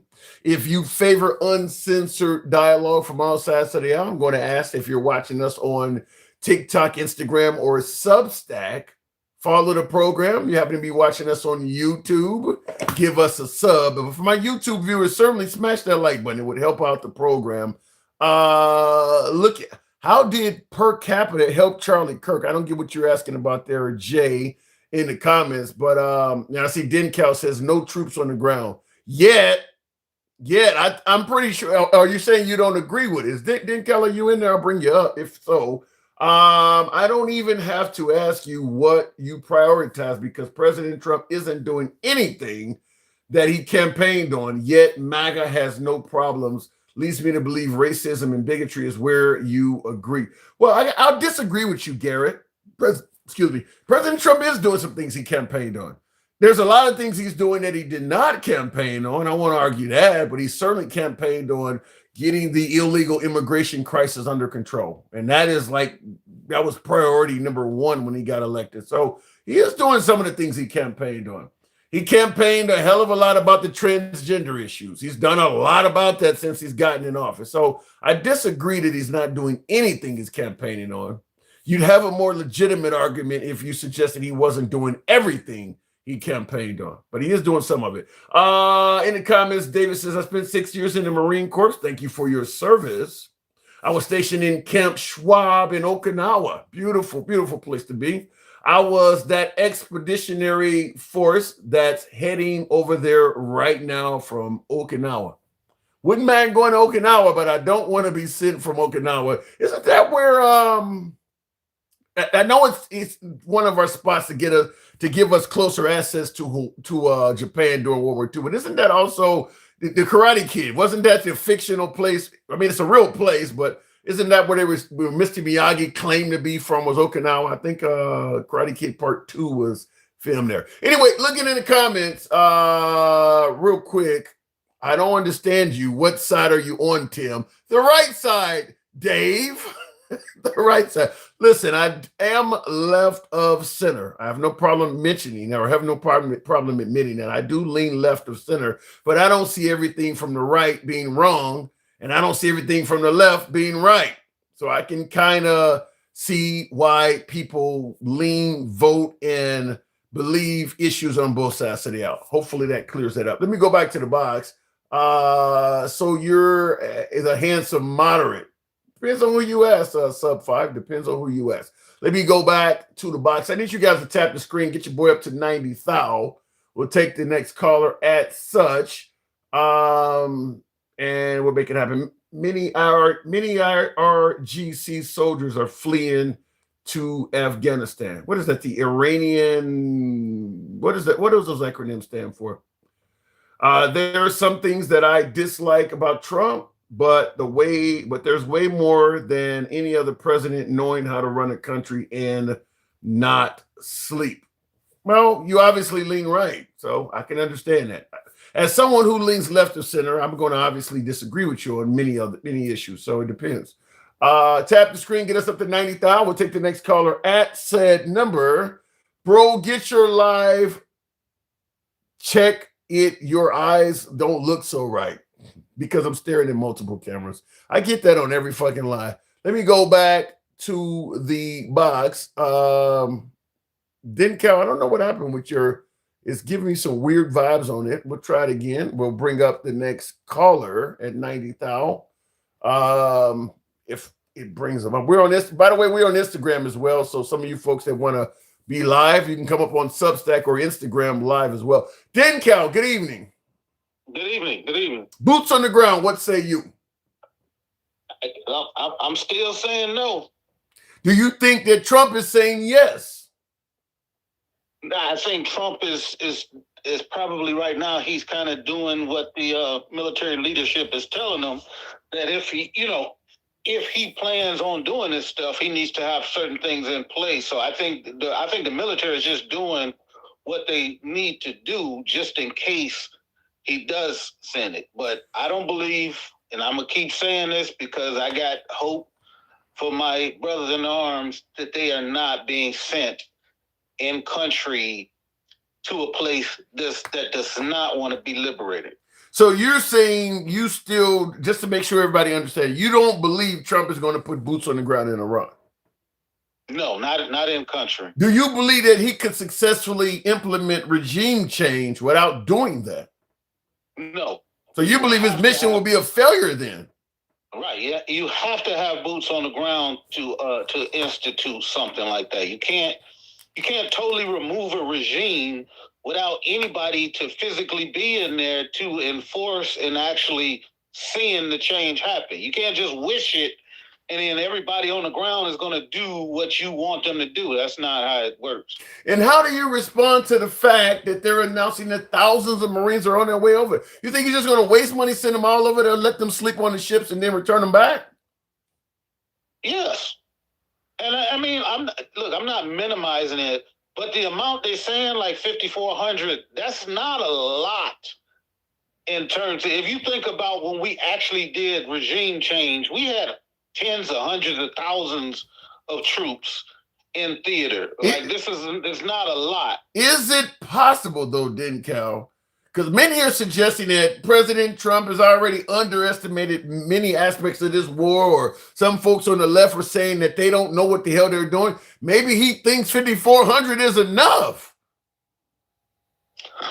Well, I can't imagine. I could imagine the leadership of the military as being led by Pete Hegseth. Right. Maybe they don't realize you need more people. After seeing them take Maduro out with just a few dozen people, maybe they still are on their power trip. Well, we can do this shit. Just give us 4,000 or 5,000. We can make this happen. Well, I would say to the people who the Trump supporters, that would be literally the worst mistake he could ever make, to send, a couple thousand men over there and watch them get, bad things. I hear you, but I'm just simply saying that you got folks saying time in and time again that Trump, did he just not the other day tell folks that you should have guts and go through the Strait of Hormuz?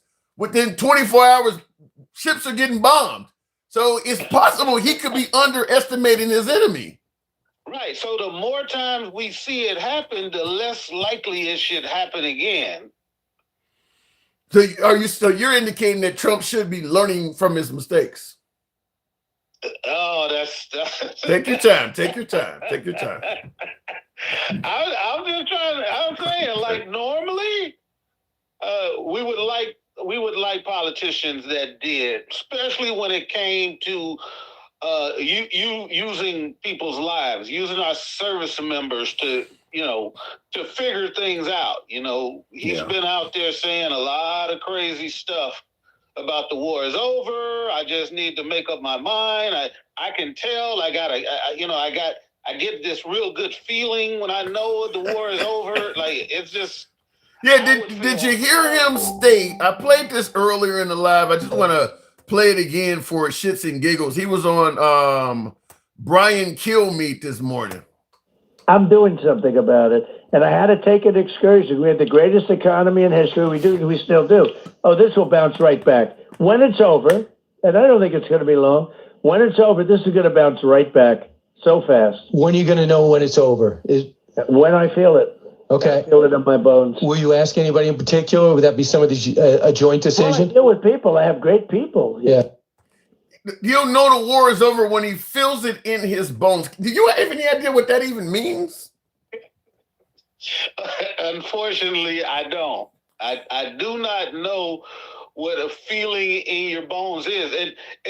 And remember, the Republicans or the conservatives, They don't like women. They won't want women to be in charge because they talk about it's about their feelings and they operate on feelings. Now this guy is literally he's copping to it. Yeah, they do talk about that facts over feelings, and the Democrats are in their feelings. He literally is copying to operating on his feelings. I mean, you can't make it up. You can't make that up. Yeah, no intelligence, no talking to subject matter experts, professional, just how he feels. That's how he's gonna know that people need to stop dying for a stupid reason. Is because he gets a feeling. And people will say, no, he's playing 4D chess. Well, is there any possibility, though, Dencal, that this does come out really good for America? We get our regime change. We get, $1 a gallon gas. I mean, can we look on the bright side? Is it possible this can really turn out right and we end up, we all host Trump over our shoulders like the end of the game. You carry the coach off the field. Is it possible we could end up celebrating Trump? I mean, anything's possible. But if we listen to history, we listen to subject matter experts, we listen to scientists, we listen to military experts, we listen to oil and gas experts.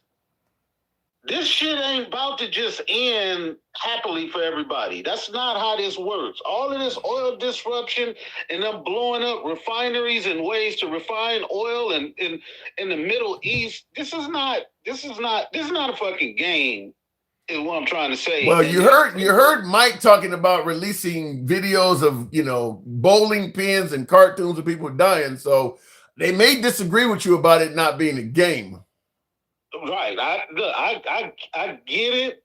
When their side is in charge, they want to feel emboldened. They want to feel like we're winning, but we're not. We're not winning. When our gas, we're not losing right now, are we?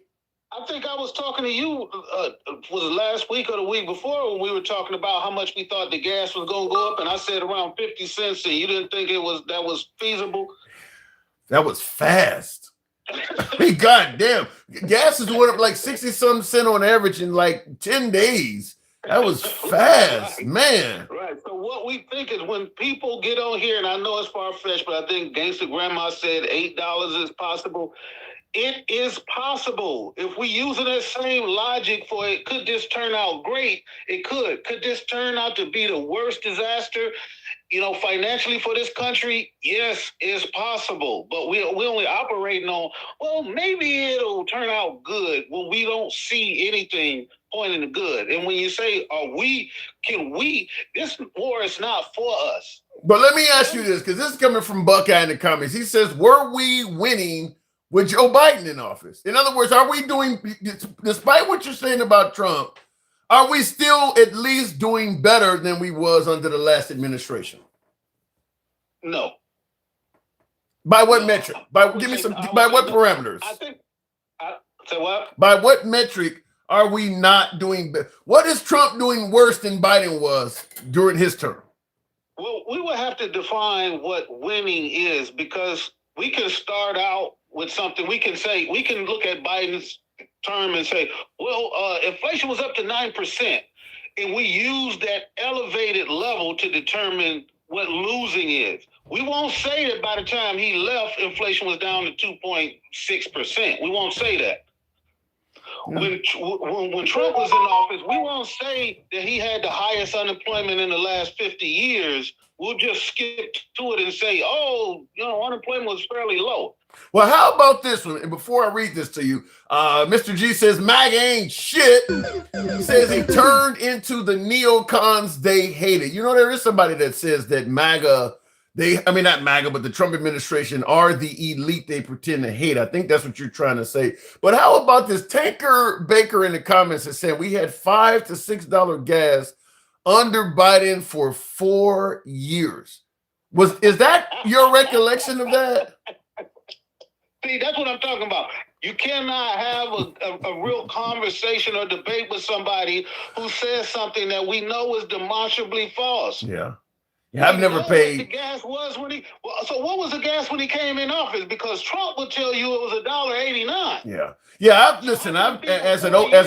as a former over-the-road driver, I've been in all the lower 48 states. I've never paid $5 a gallon for gas in my entire life. So I don't, and I've done it under Biden. I've never seen it. So I don't know where, maybe in California, or if you get out in the mountains, like once you get past, I think Denver, when you got like 70, 80 miles of nothing but mountain, there's a couple gas stations out in the middle of the mountains, in the middle of the Rockies that rip you off. But $6 in gas, it's only a few places you're going to find that.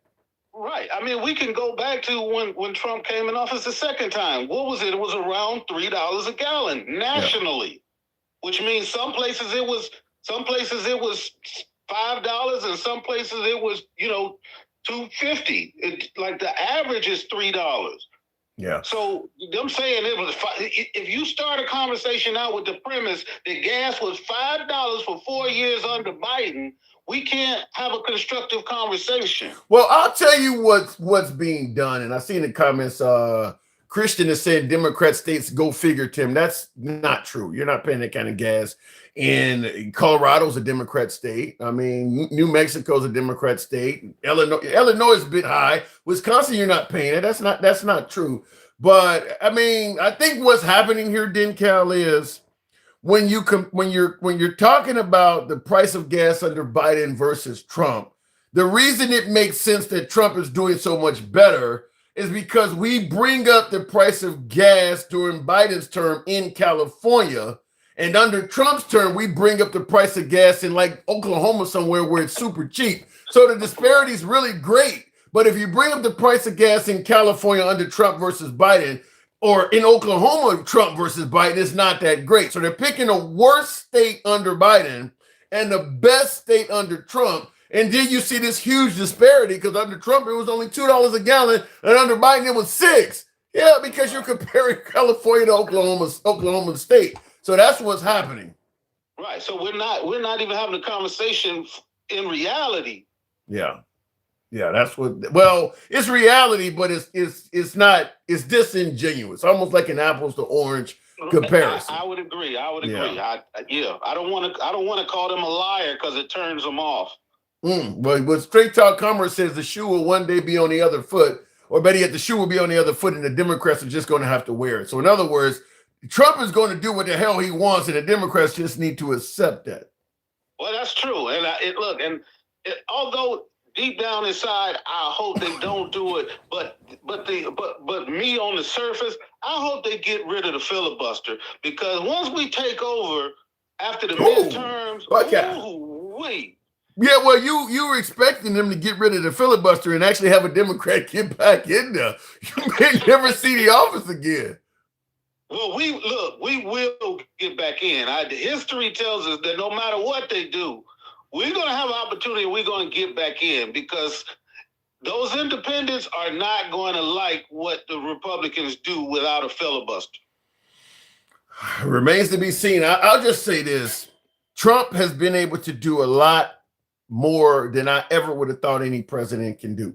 If I had a nickel for every time I said Trump can't do, he had 90 some odd federal charges on him, or what? No, but he had like, what was it, 81 charges, and the feds have like a 90 some odd % conviction rate.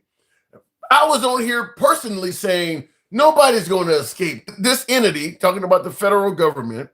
They got you up on 81 different felonies, and they have a 96% conviction rate per felony. So they got 81 shots at you, and they are 96% accurate at hitting the target. There's no way in hell I thought he would have walked away from all of that. So I'm not going to say Trump can't do anything. That man can make magic happen, apparently. That's so true. Obviously, we just learned from one of Epstein's accountant that he was the one who did the deal to pay off one of the victims of Trump. So Epstein was paying the settlement between a sexual abused woman for Trump. So I just want them to explain. Wait, Epstein was. What you saying, that Epstein was paying off one of Trump's victims? Yes. Well, because we're not going to find out. Why would just give me one good Buckeye, reason? thank you. Go ahead. Why the most notorious sexual trafficker in the history of this country is paying off a woman that was abused by his friend? Well, you know what I've been saying on the show from day one, didn't count. I don't think what's in the Epstein files matters in the eyes of at least MAGA. I don't think. Look, I really believe that even if it came out of, even if they had a VHS tape or a DVD of Trump banging some kid, I don't think MAGA would give a shit. The mindset would still be, he is far better than what the Democrats are putting forward to run this country. Yeah, I don't like what he did with the kids or whatever, but I like the policies. I mean, I don't think it matters.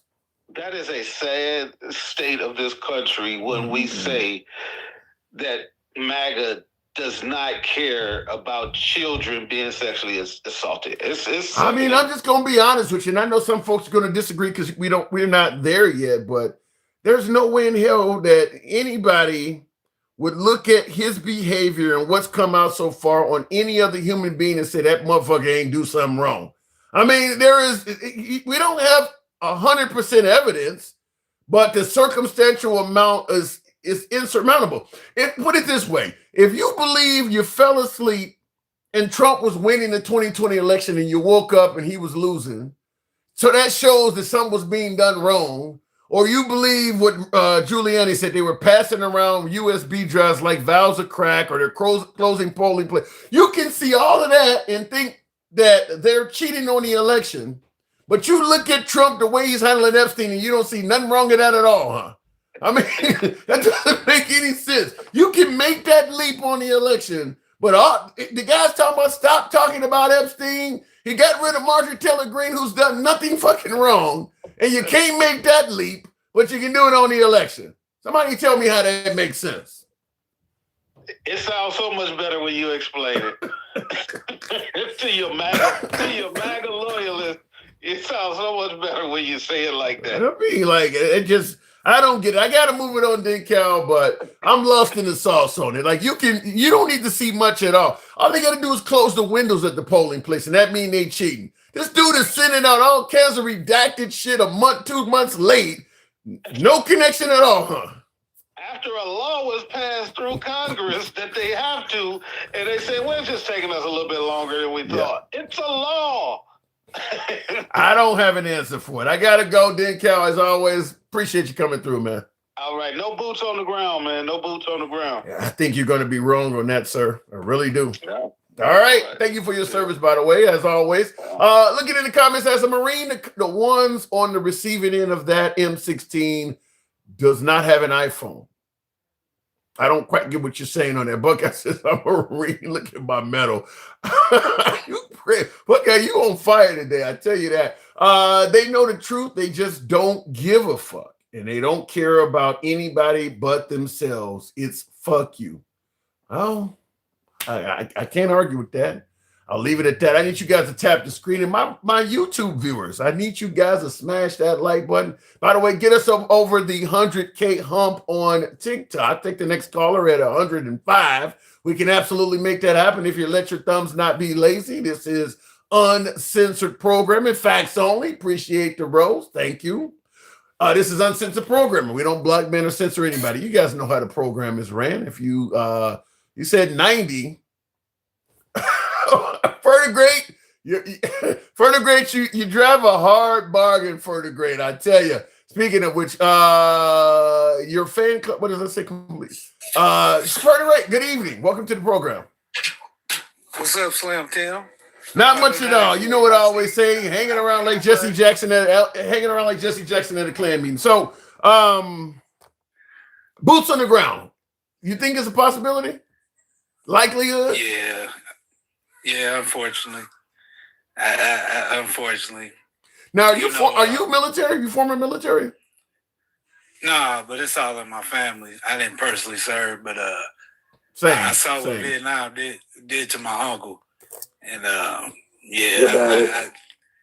talking to my family members, they kind of liken this situation to Vietnam to the point that you don't want to fight them over there. But the only way you can try to achieve your goals is to do that. But it's basically going to be a bloodbath, and nobody's going to win in the end. Well, I think we could win. We just have to be willing to pay a hefty price to do it. I mean, I think eventually, but shit, even if we win, as my last couple callers were saying, we're not going to change the hearts and minds of the people over there. So even if we get over there and we put in a regime, the people of that country probably are not going to like the people we put in because they're going to view them as not authentic. Kind of like we put Hamid Karzai in over in Afghanistan. The minute we left, he had to run. He ain't going back to Afghanistan no more. He had to flee that country. I mean, people can tell who's genuine and who's not. In a country like that that's very secular, very religious, we're Christians. So you don't put in a pro-Western leader. Everything about the guy is going to lack authenticity. So I don't know what a victory looks like. And that's what I was going to tell you. Like, that's why I liken it to Vietnam. Just talking to some of my uncles and people that went through it. We went over there, kicked some ass, tore up some shit, but we eventually left with our tail between our legs because of what did we accomplish? You know what I mean? Just a lot of carnage and unnecessary lives lost. And like I said, they say the intelligence says that they don't have these capabilities, but since Trump had a feeling, he said, fuck all that, and we just going to do what we want to do. I've told you before, I'm not surprised none of this shit's happening because this is the guy we elected. You know what I mean? Like, well, but didn't see. Do you think Kamala Harris would have did a better job? I don't think we'd be over there fighting. I don't think it'd be boots on the ground. But what about if Kamala Harris did not take the initiative, which we've had several presidents indicate that Iran was a problem, was a threat nuclear? If Kamala Harris did, is it possible that under Kamala Harris's watch, they could have developed atomic weapons? Maybe. But like you said before, that's a sure destruction for everybody. Yeah. I love your thinking because that's how we roll over here. Our armed society is a polite one. Yeah. I will repeat that for folks who never heard that. The Second Amendment crowd does often say an armed society is a polite one, meaning that if everybody's armed, people are not going to go around fucking with everybody because they know everybody can fight back. I don't know why people don't think that on a global scale. People tend to believe that if Iran had nuclear technology, they go out and develop the bomb, they're going to use the one or two bombs they got on nations that's got hundreds, if not, I think we got like 5,000 bombs. You're going to use, you blow up Cleveland and lose your whole fucking country in the process? That makes no sense whatsoever, that we tend to believe that the Iranians are just suicidal, that they're going to use one bomb and all of a sudden both Israel, not to mention at that point, then it would be NATO and the United States are going to just reign. That makes no sense to me.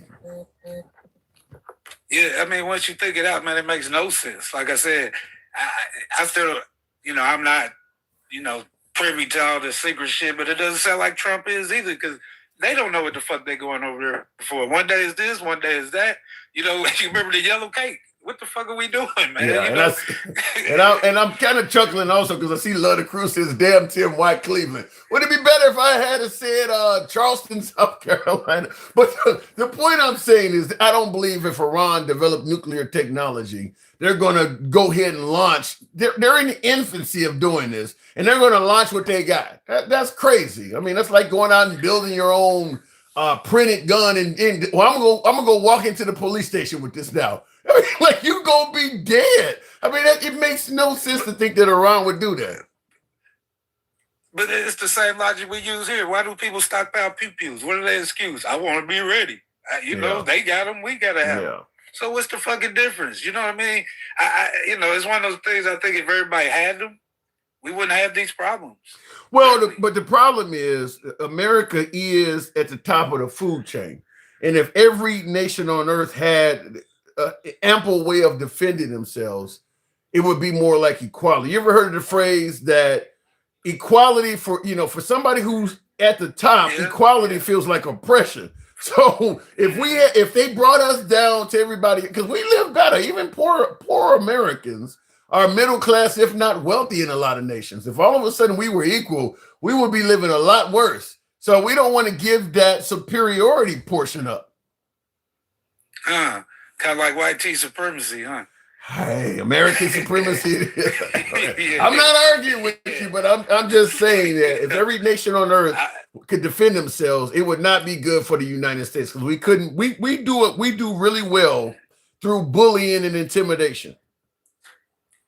Yeah, hey, and I benefited from it because I live in this free country. Right, we all do. But one thing I do know is that everybody don't sit on top of the hill forever. You know what I mean? Like I said, NATO, all these other friends and allies we keep shitting and pissing on. I'm just telling you, man, I see how this goes in real life. You know the big guy on the block, all his buddies like, man, he got to go. Eventually they take him out. Well, the problem is we're getting rid of buddies. So it might even be easier to recommend that, because we're telling folks, we don't threaten Greenland. We're treating Canada like shit. I don't know who the fuck hates Canada, but all of a sudden we started hating Canada. I don't know where that came from. And then, of course, NATO Mexico, and all of that too. Yeah, I mean, and these people are our neighbors. Our balls is so big as a country that we can look over the fence and say, fuck you, we're going to throw our dog shit over there. You get it up. And real quick in the comments, Dencal is saying that the Department of Justice is saying that the Marines are headed over there to reopen the Strait of Hormuz. Now, that's a long strip of land, and obviously one side of it is in Iran. So that's boots on the ground. There's no other way to look at that. That is boots on the ground. There's no other way to look at that. So Dencal, you're wrong. And he says, let MAGA go over there and do his bidding, says Angel Law Jackson. What's up, brother Dencal? But yeah, man, I hate to say it, but I actually see Trump sitting at a table with headsets across from him and be like, G2, I sunk your battleship. I mean, what the fuck are we doing? You know what I mean? Jesus. Well, when you look at the fact that they're making jokes and shit about killing people, I can see them joking about I sank your battleship and stuff like that. I can see that. I mean, because he's making he's comical about it. And that's how you know that no Trump in history has ever served, because this guy has no compassion for what he's doing and what he's sending people into. I mean, it's very callous, man. And I mean, and that's why it's so hard to say, okay, the libs hate him, the libs did this, we try to take his ear out. Now, the man got enemies from everywhere. But everywhere. Yeah, I mean, I don't disagree with that, but MAGA loves this shit. So I mean, there's plenty of MAGA that have served, and you heard Straight Talk was like, if it was left up, if I was 10 years younger, I'd strap up and go help. And there's no fucking excuse. Go. You can't send a 50-year-old. You can't send a 50-year-old man over there. Why not? They become a liability at that point. You can't do that. Hey, I'm saying shit. He could buy his own ticket and go over there. I mean, put on your army fatigues, live out your days, bro. I mean, if it's that much to you, I'm not going. You crazy. Now, real quick, I want to discuss this. And now for you guys that can see on the monitor here, this is the Strait of Hormuz. So you see on the map on my screen there. Now this little tiny choke point there, where is it here? I guess that's kind of the most vulnerable point, because it's not very far across. Now the whole top of my screen is Iran. All of that is Iranian territory. So I'm assuming probably a few dozen miles before the choke point and after the choke point, you could be a prime target. I don't know. And now this, looking at the key that's on here, this got to be easily several hundred miles to go the Iranian portion around this, because they got a 20-mile key, and it's pretty small. So you're gonna need a lot of Marines to cover that, because they could be firing from the side of this anywhere along that. And because it's not that great of a distance, you're gonna have a hard time shooting down a drone or anything that comes from Iranian territory towards a ship going through this shit. This is gonna be a mess. I'm looking at your map. And like I said, I'm not a military guy at all, but that seems stupid as shit. That 2,500 ain't gonna do it. What they gonna do? Go out there and hand out pamphlets try to talk to people, because you're not going to take over shit with 2,500. Yeah. And there's also a little island out here you can see up top there that's in Iranian territory. I guess they're going to have to. We would have to probably take over that whole island and probably put Marines on that. I mean, they're going to have to take that over because you don't know what could be coming off that fucking island that you're selling by. So yeah, we're gonna have to do some combat to make this happen. They're not just gonna give all that up. And you know, I've been trying to get up here for a while. I appreciate you bringing me up today. I know how it gets. But what I think people also miss it is, I think this motherfucker is so vain that somewhere maybe after this or whenever he goes to Cuba, where the fuck else he gonna go, we're gonna bring up this Nobel Peace Prize shit. And I hope that all this shit about him getting a Nobel Peace Prize, but I don't put the shit past him, man. I wish I could say that's not some part of this, but I'm telling you, something in my bone tells me he's gonna be like, look what I did. I took out this guy, that guy. I need a Nobel Peace Prize. No, there's nothing. I mean, based on what he's doing, whether it's Maduro in Venezuela, this here, or Cuba, or we can even talk about all the other places like Syria and Yemen that he's bombed. There should be no mention of peace from your administration. You were literally at military conflict. The way it's looking, like you're going to be in military conflict the whole 4 years you're in office. So, yeah, you don't get a peace prize. But what I was saying, I'm trying to see if I can hold a pen up here. Literally from this point here, all the way around here, all this is Iran. And this is, I mean, the 20-mile legion is down here at the bottom. You can barely see. But from here to here, maybe about this distance here is 20 miles. So this is going to be hundreds of miles you got to protect because it's such an easy strike to catch any ship that's sailing through this shit. And this area here is really narrow. There's an island there, this long-ass island here. Looks like there's a little peninsula. I mean, there could be people on all of that shit. So I don't see how you do that with a few hundred people, 2,500 or whatever. I don't see how you defend all of that. And I think he's hearing the rumbling that he done fucked up the church's money too, literally.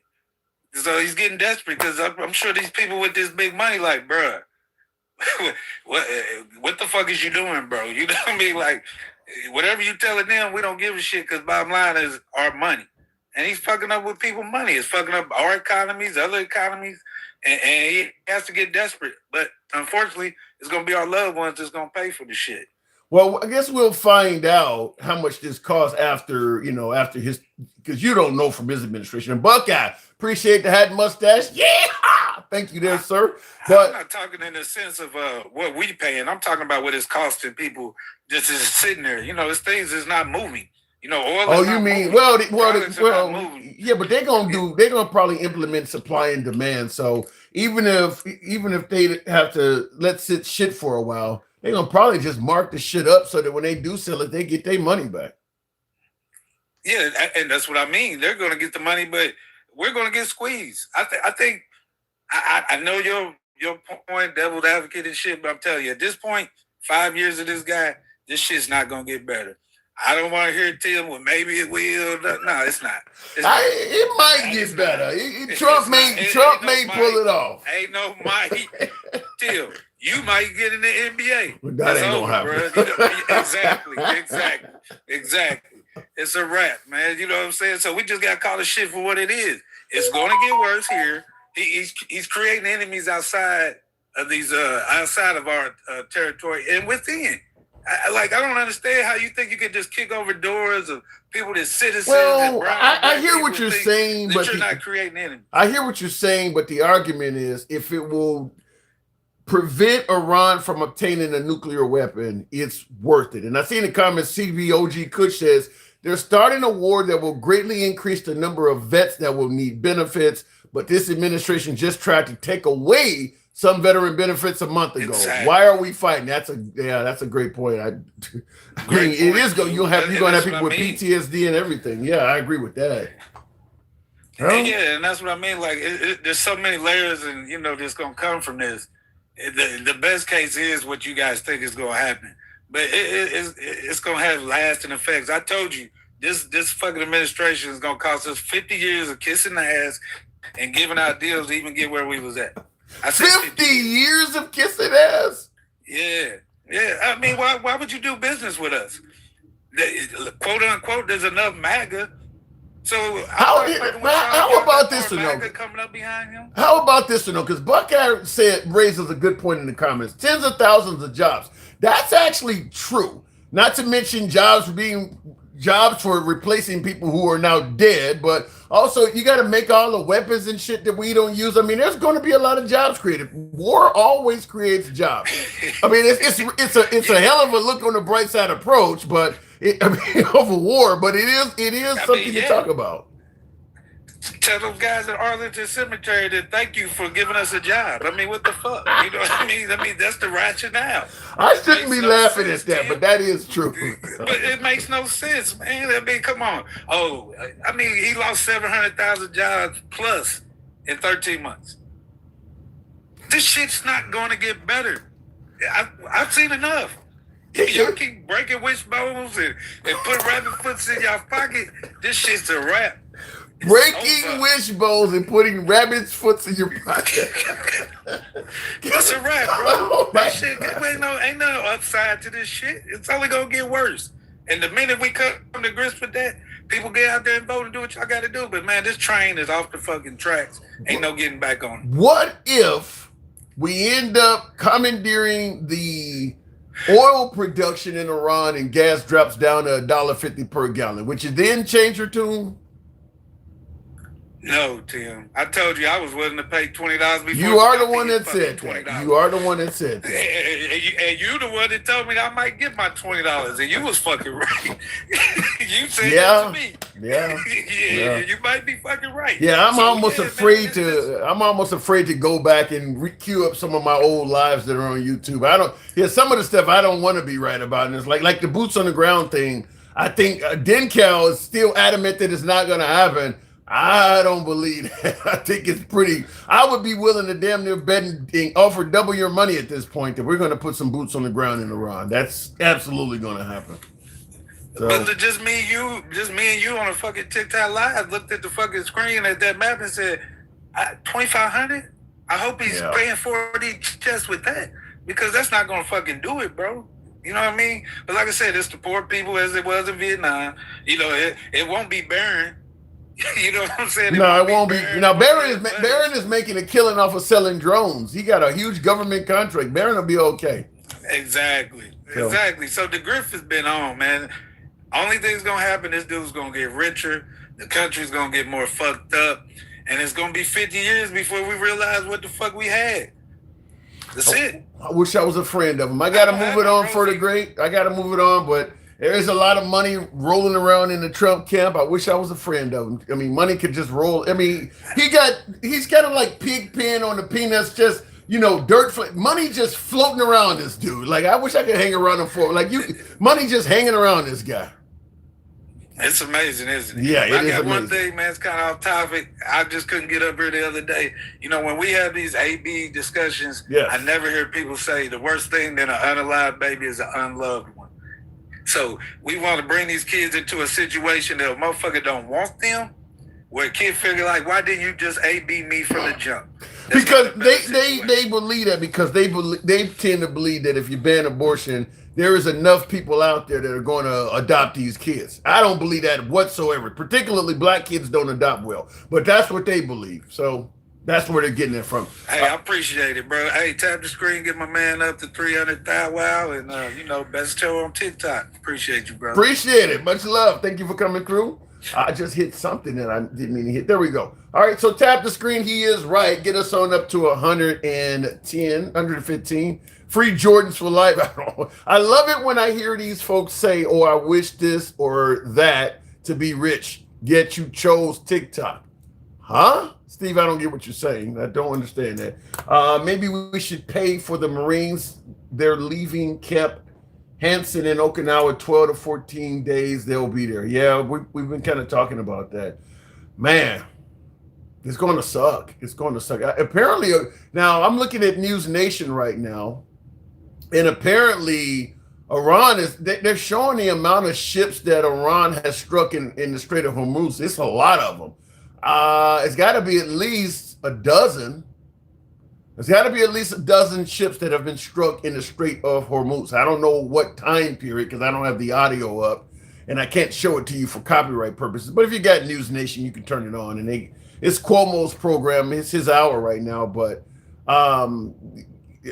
Trump, and I see it says breaking news: Iran increases strikes in Strait of Hormuz. And by the way, their map that they just had up showing the ships that got struck, just to bring mine back up, they were all over this shit, all over it. In fact, past where I'm showing you, it would have been past that. So they're not just hitting them here in the choke point. They're all over it. So Iran is, because all of this shit up here is Iran. All of this is their nation and beyond that you can't see on the map. So they got, that's a big ass country. I think they said it's twice the size of Texas. So it's a big, big country. So they're hitting ships everywhere. And that's in addition to the belief that they've also put mines in the strait. So my guess is, even if Trump is successful, it's going to be a while before that's opened up. I mean, you got to go over there and neutralize all of the threats. Hopefully that's quick. And then you got to sweep the damn area for mines and shit like that. And then I suppose you got to leave a contingent force in place so that they don't come back and do it all over again. This could be far longer than anything that we dreamed of in Venezuela. So I think the Trump administration, if I would make one prediction, I think the Trump administration greatly underestimated how easy and how quick this would be. I mean, I don't see that happening. I don't see this ending anywhere near as quick as they suggested. But as I said, I hope I'm wrong. I just don't think so. Looking in the comments, though, yes, we have the most sophisticated military in the world, but how did that work in Afghanistan? True. How did it work in Iraq? How did it work in Vietnam? Once you put boots on the ground, you just another motherfucker with a gun. I mean, now you're on equal footing. Once you're going house to house and all of that shit, you just another dude with a gun. Yeah, you might be to call it an airstrike occasionally, but for the most part, you just another dude with a gun. They got sniper rifles, you got sniper rifles. They got a machine gun, you got a machine gun. You got a cannon or artillery, they got the same shit. So once boots are on the ground, that superiority complex drops significantly. So we'll see what happens, though. Real quick, another Iraq. Somebody says Montana Slim. There are certainly some, not some, but there are a significant amount of similarities, in my opinion. I mean, we're being told that Iran is under the operation of an evil dictator. That's what we were told about Saddam Hussein. We were told Saddam Hussein was killing his own people. That's what we were told about the Ayatollah. We were told Saddam Hussein was in possession of weapons of mass destruction. We're told this guy's trying to pursue a nuke. So there's a lot of similarities in regards to these two conflicts. A lot of similarities. We'll see how it turns out. And Dick Cheney, may he rest in peace, was one that suggested that the Iraqi folks would view us as liberators. They're also telling us that now as well, indicating that the Iranians are going to view us positively and favorably. So there's a lot of similarities between the two conflicts. And most of the stuff we can admit from the Iraqi conflict did not pan out. I don't understand why they seem to think that. And I see in the comments, Tamara says, no, they united them. Yeah, and they're going to probably do that in Iran. Every single, innocent casualty, like the whole school getting blown up, and then the president's on TV saying the Iranians did that to their own people, saying the Iranians had tomahawks. Even the protesters that want America to take out the Ayatollah, they're not going to view that favorably. You don't blew up a school full of kids, and now you're trying to lie about who did it. You're not even taking credibility for what you've done. I don't know how that makes us look any better than the guy killing the protesters. You made a mistake, we get it, but then to lie about it and try to put it on somebody else? How does that make you look any better than the Ayatollah you claim to be against? Nobody should support Trump anymore, says Joel. Well, that's all right. We'll leave it at that. Calling on all MAGA patriots. Let's go. Okay, we kicked the Taliban's ass, Tim. What happened at the end wasn't military's fault. It was politicians. Well, no, it was the politicians' fault. The thing about it is it's like going to the ocean and talking about how you're gonna really kick some ass and bring home a bunch of water. Eventually you get tired. No matter how much of this shit you scoop up, it's more water there. Eventually we just realize the Taliban is not going to change. They're not going to change. We're not going to liberate these people. They favor religious-wise living like this. The women don't want the equality and all of the shit we're portraying. They believe their God tells them to be submissive or to live this way. They don't want to live like Christians do in America. So you're trying to force something on the people that the people don't want. And eventually it fails. And eventually Trump, under his first term, realized this shit's going to go on forever. Let's just make some kind of deal so we can safely get out and give them their shit back. And Afghanistan is now in the hands of the Taliban once again. And they're just as oppressive as they were before we went there some 20 years ago. It's the same shit. Anyway, going back to the box, are we at 115? Yes, we are. We'll go to the one and only Travelman. Good evening, Travelman. Welcome to the program. We need to mind our own business. We have enough to do in our own country. Says, that's what Trump ran on. He ran on that. He just changed his mind. Travelman, good evening. Hey, Tim, how you doing, bro? I don't even know what the notion that we may be putting boots on the ground. What say you? Well, they got the MEU out there, the Marine Expeditionary Unit, the fast response unit out of Okinawa. No. If we go, number one, because of the topography of Iran, it'd be kind of hard to do an amphibious assault. Okay. Number one. So how do we get on land? Parachuting everybody? I'm not saying they wouldn't do it. I'm just saying if we did, it'd be difficult. It wouldn't be like a cakewalk or anything like that. So you're expecting casualties on the arrival? Oh hell yeah, big time. Yeah, if they go in there, I don't care how they go in. They go in by 101st Airborne. They go in 82nd. A MEU doesn't matter. You're gonna crank up the body bag manufacturers. Let me ask you this. Now, this may sound like a stupid question, and if folks think it's stupid, you can tell me in the comments. But Trump is a fighter. Trump does not back down. The notion is if you hit Trump, he hits back 10 times harder. If we start getting a lot of casualties in Iran, could you ever see Trump going into the nuclear option or doing something really, really damaging to that country? No, not the nukes. I don't know why everybody is up on this nuke thing. You know, to me, nukes is just like they always been. There's always been a deterrent. Yeah, but let's say Trump is getting the shit knocked out of him. He's being embarrassed because the casualty numbers go way the hell up. It's becoming very unpopular in America. People are dying, and it's making them look bad. Maybe the Iranians are now posting cartoons of our people dying, like we've done, like the Trump administration has done of them. You don't see Trump taking it to some insane level. The insane level I see him taking it to is the total destruction of Iran, like they did in That's Syria. Why I asked you. That's why I asked you nuclear. Well, let me finish. Like I'm saying, like they did the Gaza Strip, like Russia is doing to Ukraine. They would go in and just drop bombs on everything. They wouldn't nuke them. I mean, carpet bombing. Carpet bombing. Do carpet bombing. Yeah, I mean, they just destroy the whole damn country. But I thought we were there to protect the protesters. Now you're killing them.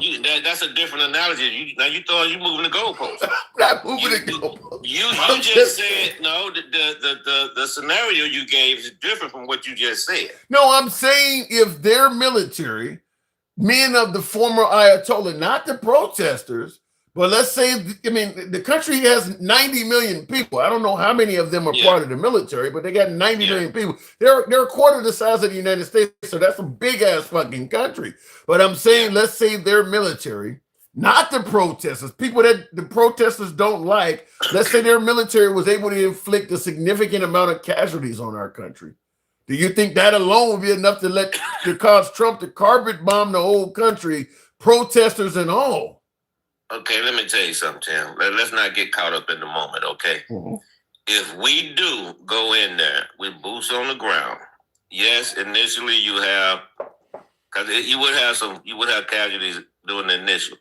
Okay, but you can go out to Camp Pendleton, you can go to 29 Palms, and probably one of the Army bases, and they have terrain that is similar to what's over there, and they actually have towns and stuff set up to do urban combat stuff like a mock invasion. They can do all that, right? Yeah, like a mock invasion. So if we did go in there initially, might be some resistance, but we would do the same thing. The military, our military is superior. We would put a hurt on their ass. Ain't no doubt about that. We would. Well, wait a minute. We put a hurt on the Iraqis. We still lost 6,000 men. Yeah, we did. But you gonna lose people. Okay, you gonna lose people. I mean, ain't no getting around that. Now, Trump say he'll know when he feel it. I don't know if he's gonna feel it in his heel where his bone spurs at. I don't know where he's gonna feel it at. Okay, but the bottom line is when you go into somewhere, you gonna lose people. You know. But when you think about how long we were over there, and we only, I don't want to make it sound like trivial, but we lost 6,000 people in what was that, 10 years? Yeah. In 10 years. Probably long. Yeah, but I mean, the thing about it is not only do you lose 6,000 people, you got, I mean, how many came back fucked up, missing limbs and part of wounded water commercials and shit? We lost 58,000 in 10 years in Vietnam. Yeah. You know, okay, so yeah, we're gonna lose people, no doubt about that. You know, it's just like Afghanistan, right? The military didn't lose Afghanistan, the politicians did. Trump was the one that went over there and signed the surrender deal with the but what happens if Trump don't sign that deal? We probably would be still in Afghanistan. What happened if Trump didn't sign that deal? They never met any. The only thing the Taliban did, the only condition they met was they said we would not fire on U.S. soldiers, and that's what they did. Now, they also released 5,000 Taliban fighters that immediately went back to the field. Right. Plus, how you gonna negotiate with one party and leave the whole other country out of it? So that right there told the military and the other public officials, okay, they just sold us down the river. Yeah. So therefore, we just want to get out. We don't give a shit what we. When Trump negotiated with the Taliban, the goal was, I'm tired of this. I don't want to spend any more money on it. We just want to leave. We don't give a fuck what we leaving behind. That was it. And so what happened? The damn when the Taliban started, you didn't see the pride in country that you saw in Ukraine. You saw the Afghan army throwing down their weapons and getting the hell out of Dodge. And everybody always hollered about, oh, we left all this stuff and we left billions of dollars in Iraq. We left equipment in Iraq because it was supposed to be for the Afghan army. We didn't know they were ballless and they were going to take up and run. But when you negotiate without one party, you know what you expect going to happen. Yeah. I talked to the guy that actually did the physical examination on the Afghan president before he left. So he was like, they came on there with bags and bags of money. You talking about Herman Karzai? No, Karzai. He wasn't the president then. It was the other dude. Whoever the last president was. You know. But back to Iran. Boots on the ground, big mistake. Now you're former military, right? Yeah. What branch? Marine Corps and Navy. You are Marine. Okay, so wow. Well, I mean, shit. Let me ask it to you this way: if we can stop Iran from becoming an atomic power, weapon-wise, is it worth it? If we lose, we may lose some. We're going to lose some people, as you rightfully point out. But is it worth it if we can stop them from obtaining atomic weapons? No, we didn't stop North Korea. Trump went over there and got pictures with Kim Jong-un and everything, crossed over the line, all kind of played them like a Stradivarius. And they still got nukes. They still launching missiles into the Sea of Japan. Didn't he have Kim Jong-un was invited to the White? He came to the White House too, didn't he? No, he didn't come to the White House. Trump went over there, but he did all kinds of shit over there. You sure he didn't? I thought he had him at the White House. No, I don't think so. But see.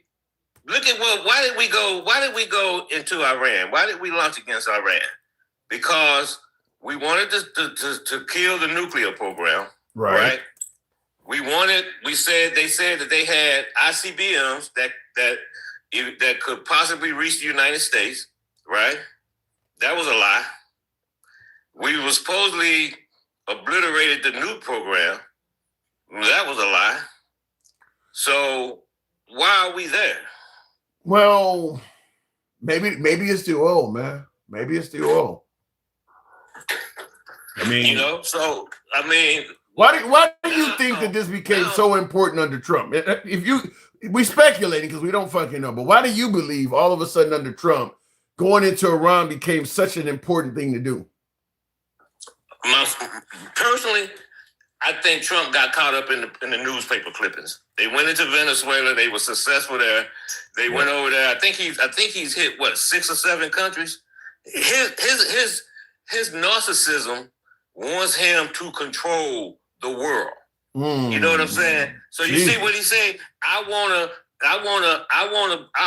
be in on the selection process of the next leader of Iran. Who the hell is that arrogant? Yeah. And I do agree with you on that. I think that is the case, that he had a real easy go in all of the other countries we've attacked, certainly with taking Maduro out of power. And I do believe that he thinks that it's a simple thing to do. I mean, maybe some of his advisors like Hegseth or whatever, has told him we can do this on, our military is superior. Because all my MAGA viewers believe this shit's going to be a cakewalk. So my guess is he believes it too. Yeah, everybody got a plan until they get hit in the face. Shout out to Mike. Shout out to Mike Tyson. Yeah, I mean, I think that's what he believes. And then he said Cuba after that. I mean, he got a list of the dude for some reason has I'm telling you, it's a mental condition. He wants to. He seems to think that we're going to rule everything. First of all, he has basically destroyed everything that the United States set up since World War II. What do you mean? The world order that we were leading has basically been torn apart. The Europeans don't trust us. No other country trusts us because we reneged on damn near everything.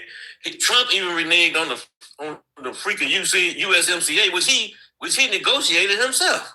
Yeah, I don't know if I would totally say the Europeans. I think they know we elected Trump, and I think their ire might be at Trump. If we get another president in there after Trump that goes on as Obama, they claim, was on an apology tour or something like that, I think some of that could be salvaged. But yeah, Trump has made it clear all of you guys ain't shit. We don't need NATO. We don't need Canada. So yeah, Europe is not a big fan of Trump. I believe that. But I don't know if they quite turned their back on the United States. I agree to a certain extent. The problem with that analogy is that not only did we elect him once, but we went out 4 years. Yeah.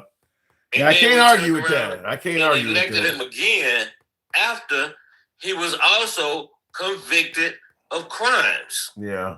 And we turned around and elected this dude again. And then on top of that, you have the Congress, which has been denutted, neutered. There are eunuchs right now, and they have let this man run amok for 2 years. And so now, who's going to trust? Yeah. It can be rebuilt, but you're talking multiple administrations. It's going to be rebuilt. Yeah, MAGA has been the worst fucking. I don't cuss a lot on him, man. But I'm gonna tell you right now, MAGA has been the worst fucking thing that happened in this country. MAGA is a result of the Tea Party and QAnon fucking, and they spawned MAGA. Okay, that's what it is. Because they are totally fucked up. They have taken the word patriot. The patriot doesn't even mean what it used to mean. Okay, and I'm gonna tell you right now, all you MAGA a-holes out there, all you Richard Craniums and Earth Biscuits that back all this shit that Trump do, take your ass down to the recruiting office, send your son down to the recruiting office, and sign your ass up. If you're not gonna sign up and take your ass over there and do what Commandant Bone Spurs want you to do, then STFU. And you know what that means. Shut the fuck up. We know what it means indeed. Travelman, I gotta move it on, but the way you say it, I guess I can't counter, because I was going to say that, yeah, Europe hasn't lost their, necessarily lost their affection for us. But when you rightfully point out, now you elected this motherfucker twice, and your lower houses are not doing anything to stop him. So we got to assume you guys like what he's doing. Hey, one quick thing. Yeah. Okay. Number one, he fucked the farmers 3 times, right? He fucked them 3 times. Now he done fucked them again. Man, I don't never curse this much. Okay, now he done jacked them up again because what? A large percentage of the world's fertilizer comes through the Hormuz Straits. Yeah. So now they fucked again. But they're MAGA. They're still MAGA. Farmers for Trump. Farmers for Trump. You can't go to Hollywood, get the best script writers there and say, write this shit. They can't make this shit up, man. I'm telling you. He done fucked them 3 times and they still bending over with no Vaseline. God. Now that you painted it like that, I gotta go, Travelman. All right, bro. Always a pleasure. Thank you. Tap the screen. You too. Tap the screen. Get us on up to 125 for the great. Appreciate that. Looking in the comments, I gotta get out my. Where the fuck did I put my glasses at? You know, I'm not gonna be. Oh, here we go. Get my spectacles out because I can't read shit nowadays as I'm getting older. I had a guy in there, Dave. I did want to talk to him. I don't know what happened, but because I do want to hear from some of my MAGA viewers as well, because I'm curious how many, because MAGA tends to favor this. And I'd like to know why. They believe in at least I ain't black, says Freedom Fighter. Okay. You're going back to the Biden quote. Is that what you're going with? Good caller says Mr. V. Appreciate that. They love to be entertained. LOL over life, says Luke Skywalker. Fuck Trump, says Jerome Francois. So what about Clinton's kids? What about Bill Clinton? You want to talk about Chelsea Clinton? Really? I don't understand why. This dude's clued in on life. I need to go to get a rotary phone from the Goodwill. Buckeye. Tap the screen, folks. Get your boy likes on up to 125. We'll take the next caller at that. By the way, if you're on YouTube, I need you guys to tap that like button. Help your boy out. It helps out the algorithm, brings in more MAGA. Most of my MAGA's on YouTube. But if you want to come up and be a live caller, I would implore you to go to Handsome Liberal on Instagram, Handsome Liberal on TikTok, Handsome Liberal on Substack. That's where we bring up callers. Instagram, Substack, and TikTok. Unfortunately, YouTube does not allow me to do that. That's their own app, because I would love to bring up more MAGA viewers as well. $50 million, who do you think you got? Chelsea Clinton. I don't know. Why is Chelsea Clinton coming up? How far back you guys? I mean, Bill Clinton he left office in 2000. Shit, you're almost going back 30 years at this point. What relevance does bringing up Bill Clinton have to do with any of this? I don't even know that. Farmers will take all the suffering in the world and say, at least I ain't black. Damn, Freedom Fighter, well, there's a lot of farmers that are black, are they not? There's black farmers out there. But are you suggesting that as long as racism is on the menu, people will eat whatever you give them? Is that what you're trying to say? Looking in the comments here. The CGOG Kush, I see that in there. I wanted to bring up the next caller. We'll go to Super Evil. Don't know what I hit there, but we'll see what happens. Money talks true, says Netanyahu. White House said, man, he was very, very, very thorough. Very thorough. Thank you. You got to tell me the show is playing in the background. What's in the background? Like, man, we need people like you. I can't hear you. You got something in the background going on. Okay, I don't know who. Apparently, he's having a conversation with somebody else. I couldn't talk to him. We'll continue moving on. I don't know what my last caller. I couldn't hear you talking to the show. It sounded like you were talking to somebody else. So we'll continue on with the program, and we'll make it happen from the one and only Buckeye 404. Buckeye, good evening. Welcome to the program. Apparently he dropped. We'll go to the box and move it on with Love to Cruise, one of my subscribers. Love, Callie, love sounds like you're jealous. Jealous of what? Love to Cruise, good evening.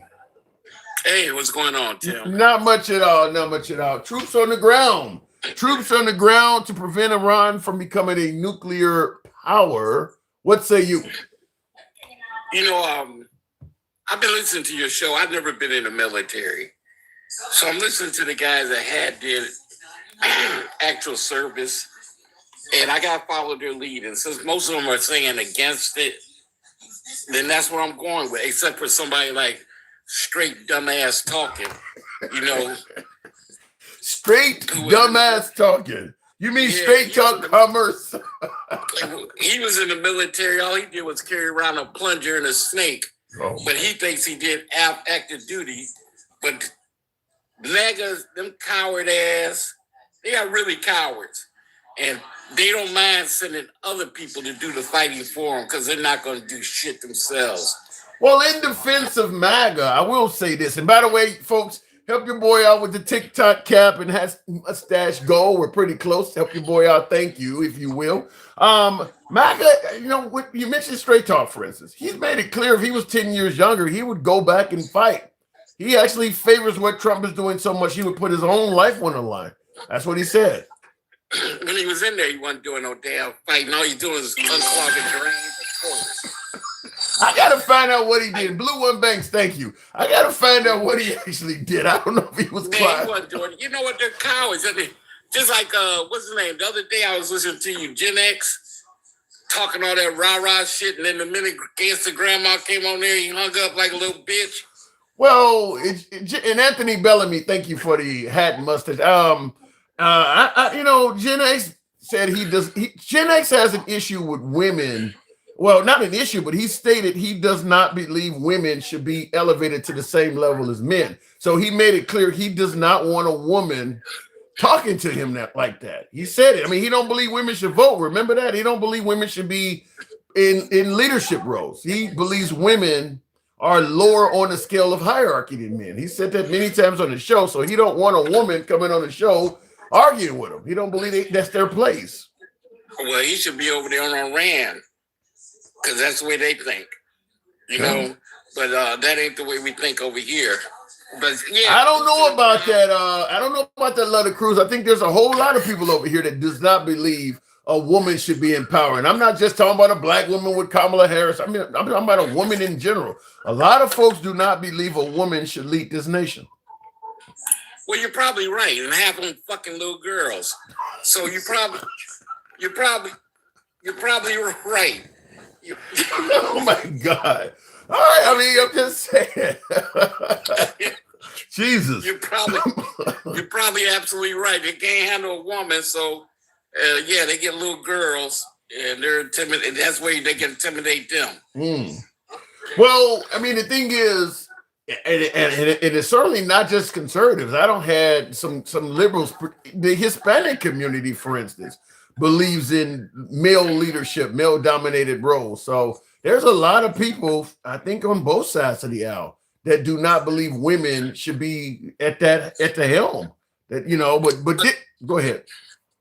Look here, we wouldn't be in this mess if Vice President Harris had been elected.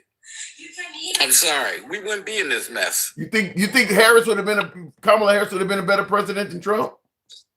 Absolutely. And you know what? It isn't so much that we were warned. This is Trump's last stand. He knows he's not going to be president again, so he's going out with everything he wants to do, get all his buddies, all the money, all the power, everything. And he has nothing to lose. What happens? Nothing. But they're going to leave us with the bullshit afterward. Well, he does have a little to lose. I mean, his family's name. I mean, his children have to deal with what if he leaves behind a great legacy, they benefit. If he leaves behind trash, I mean, I'm assuming nobody in Germany goes by the last name Hitler anymore. So, I mean, if he leaves behind a horrible legacy, he's going to be running from that. You don't hear nothing about the Nixon kids. They don't want to come forward. And Trump is going to be pinned with a whole lot of things worse than Nixon if it doesn't go well. Yeah, you may not hear about the Nixon kids, but I bet they're living good. Yeah. Okay. That's probably true. Yeah, all right. Trump, he messes up or whatever. His kids on his daughter's husband already a billionaire. I mean, Okay, so Trump's name is messed up, and we got the same last name. All right, but we're living good. I don't, but I'll say this though, in regards to the difference between Nixon and President Trump, because the Trump family has made so much money off the office, it would not surprise me if there were government entities trying to pursue them for some of that money back, as opposed to the Nixon kids who are just living fine off of just the wealth they've accumulated over the years. The Trump administration has made a lot. The Trump family has made a lot of money, particularly over this last year or so, from their dad being president. So it would not surprise me whatsoever if once Trump is gone, the government went after his kids for some of those contracts. And like the Barron has a drone company that within a few days of it being going, what do they call it, public or whatever, all this money and contracts flood to it. I mean, like it didn't have any significant history, or it didn't have how do you get a government contract? You don't have a history of doing anything that would make you worth this other than your son is a deep investor in it.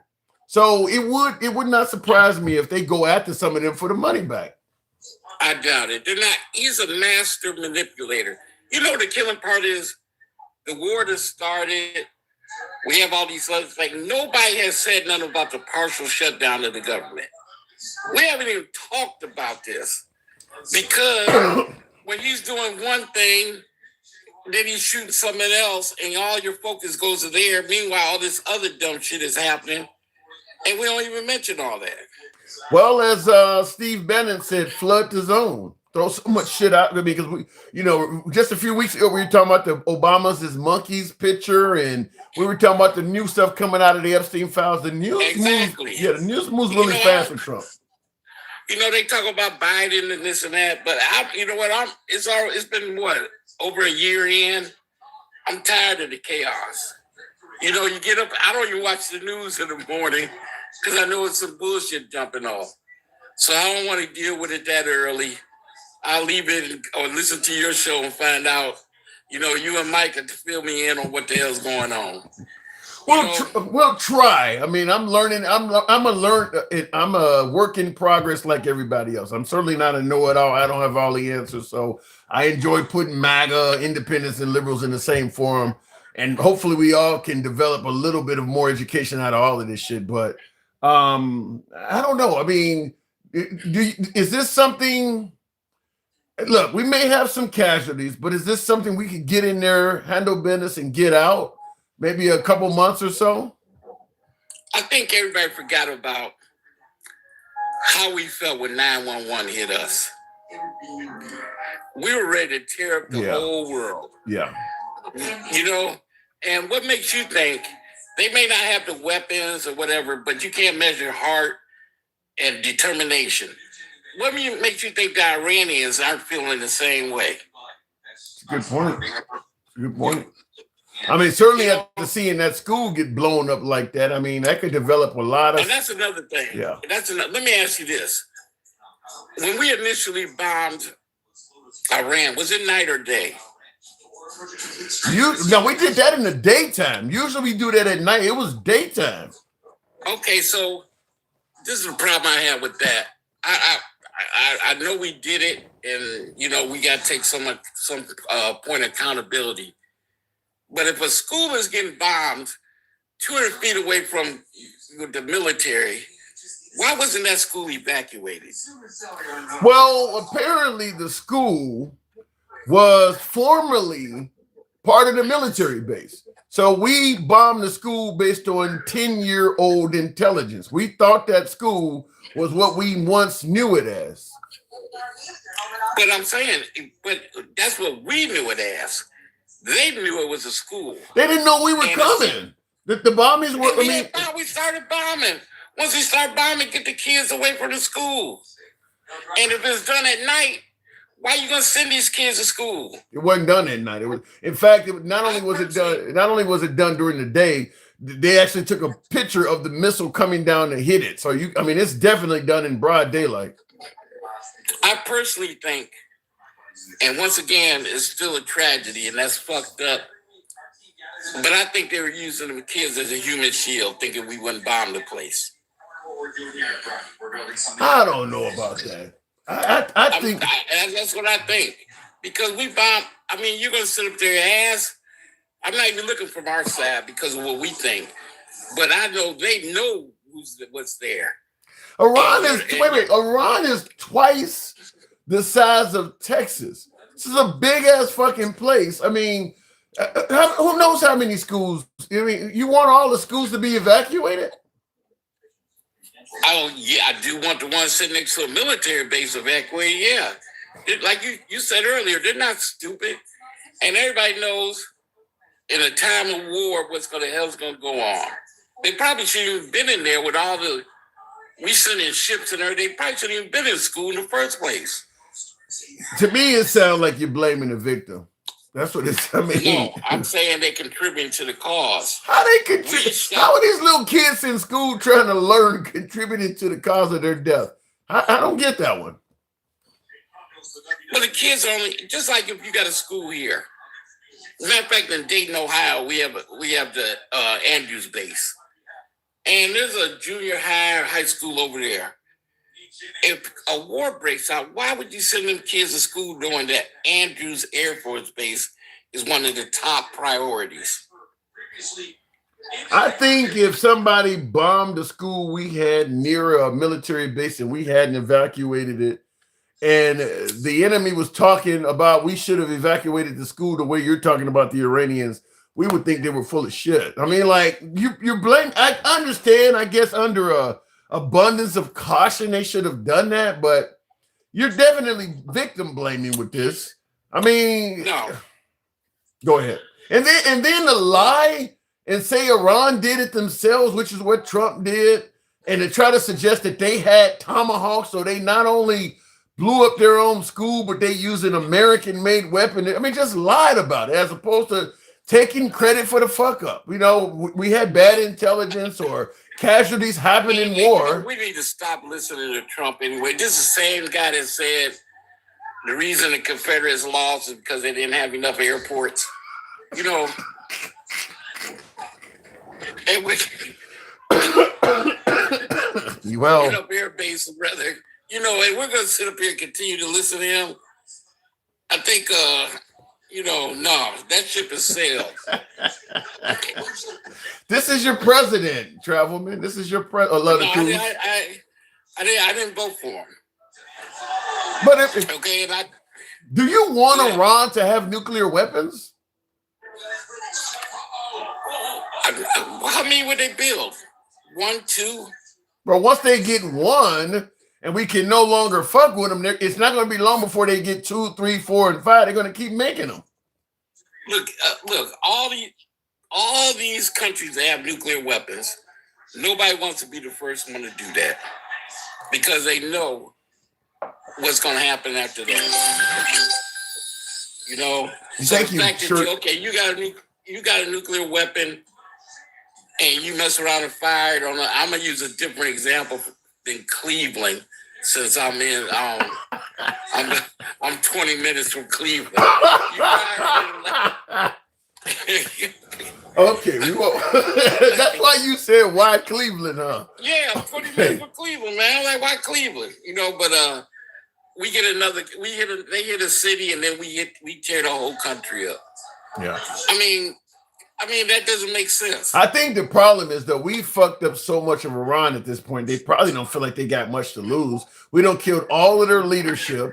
And now we're talking about putting in a pro-Western leader. So we're talking about fundamentally changing the order of their country. I mean, imagine Russia killing all of the Senate, all of the House, the president, the VP, and talking about we're going to put in a pro-Moscow leader. I mean, we would be willing to die for that. I mean, you're going to change the country fundamentally to a communist nation. You want to put in a pro-Russian leader in the White House? I mean, we would be willing to fight to the death for that. And they're going to be willing to fight to the death, too. That's the reason this is going to be a long, drawn-out war. Yeah. You know, I know you got all the mega, yeah, we got this, we got that. Okay, yeah. And this is what I'm disturbed about. If you are going to go and put boots on the ground, why are you making an announcement telling we're shipping so many Marines there? Just ship them there and put boots on the ground. If I know you're coming, don't I have time to prepare for you? Well, once he started talking about, well, in my opinion, they probably knew we were coming for the last decade. I mean, every president's been talking about it. But then when you see Trump get in there, and he's literally, I mean, at this point, the Cubans probably know we're coming. I mean, like, how many times we got? I mean, we see what happened to Venezuela. Now America's in Iran. If you're within the ranks of Cuban leadership, you should be expecting the United States to likely invade your country. I mean, that's just the way it is. This guy is going from country to country. So I assume that they are as ready for us as they can be. I don't know if they can stop us, but I'm assuming that they expect America to enter their country. I still, if you're really serious about going to war and not having that many casualties, I wouldn't tell them nothing. I would just be doing it. Yeah. I wouldn't tell them.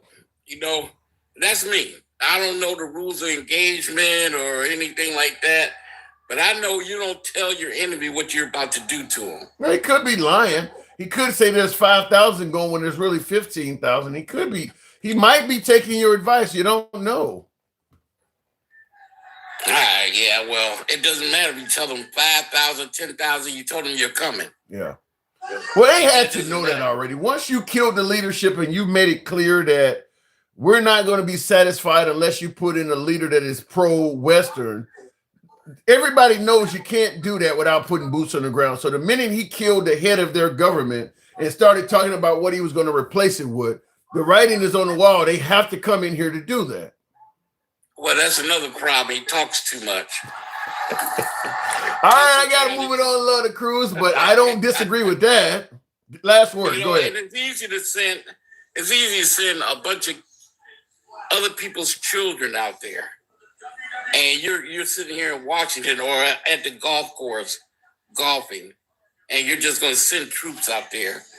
I don't know what he's thinking for no reason. And like they say, everybody thinks he's after the oil. I think he's after the oil and uranium. Could be. Well, you say for no reason. Half of the country disagrees. They believe the reason is to stop them from becoming a nuclear power. But I got to go, Love the Cruise. All right. Thank you. Appreciate it. Thanks for having me. Anytime. Looking in the comments, they posted a picture with the plan in the background. Really? Oh my God. That's not good. That is releasing too much information. There is a claim that Russia has been helping the Iranians. There is a claim of that.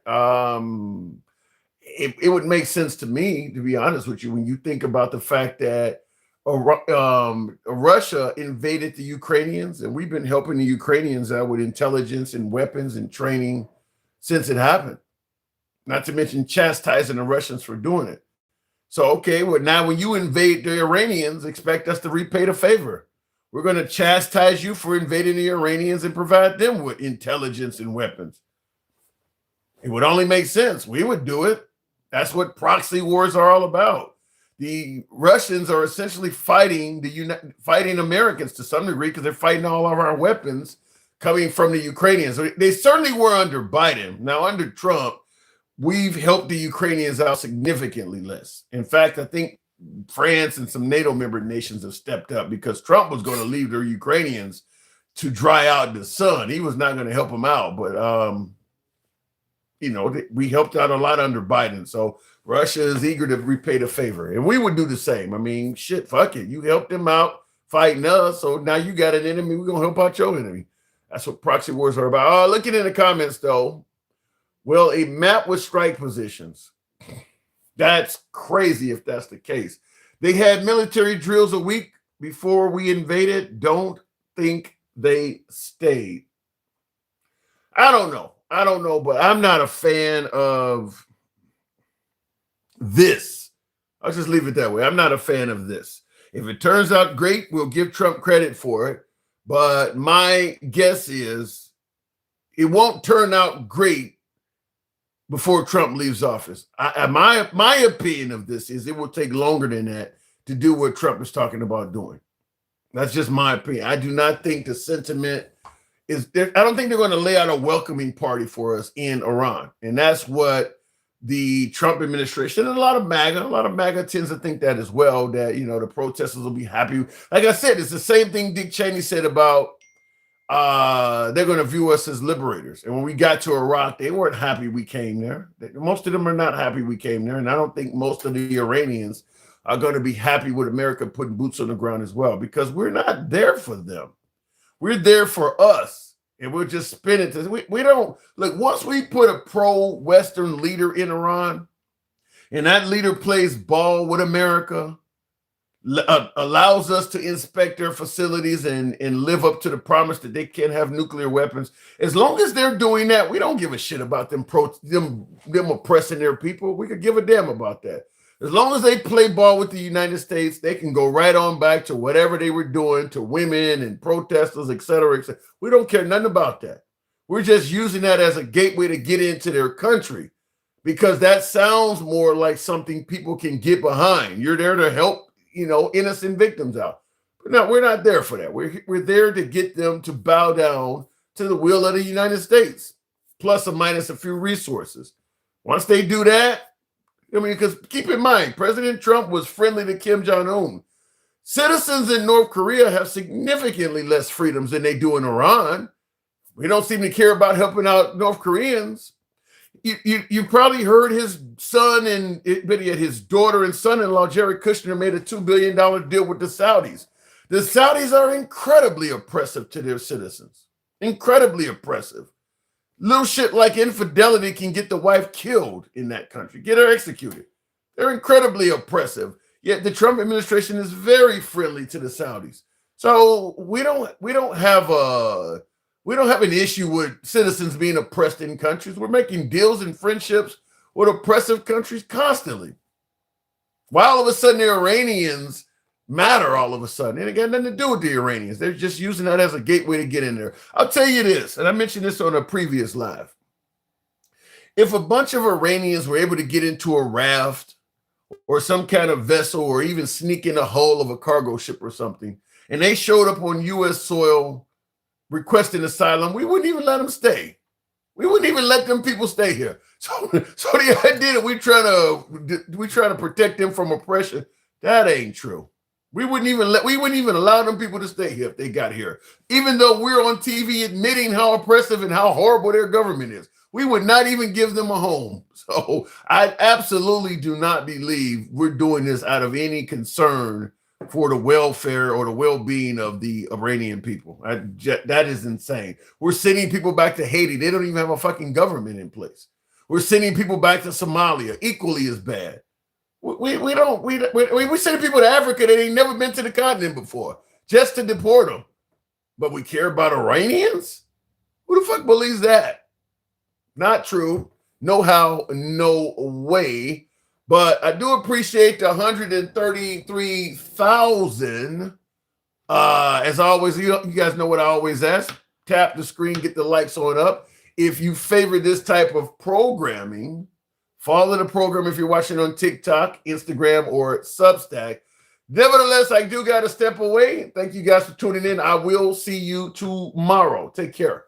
Thank you, folks on YouTube as well. Catch you later.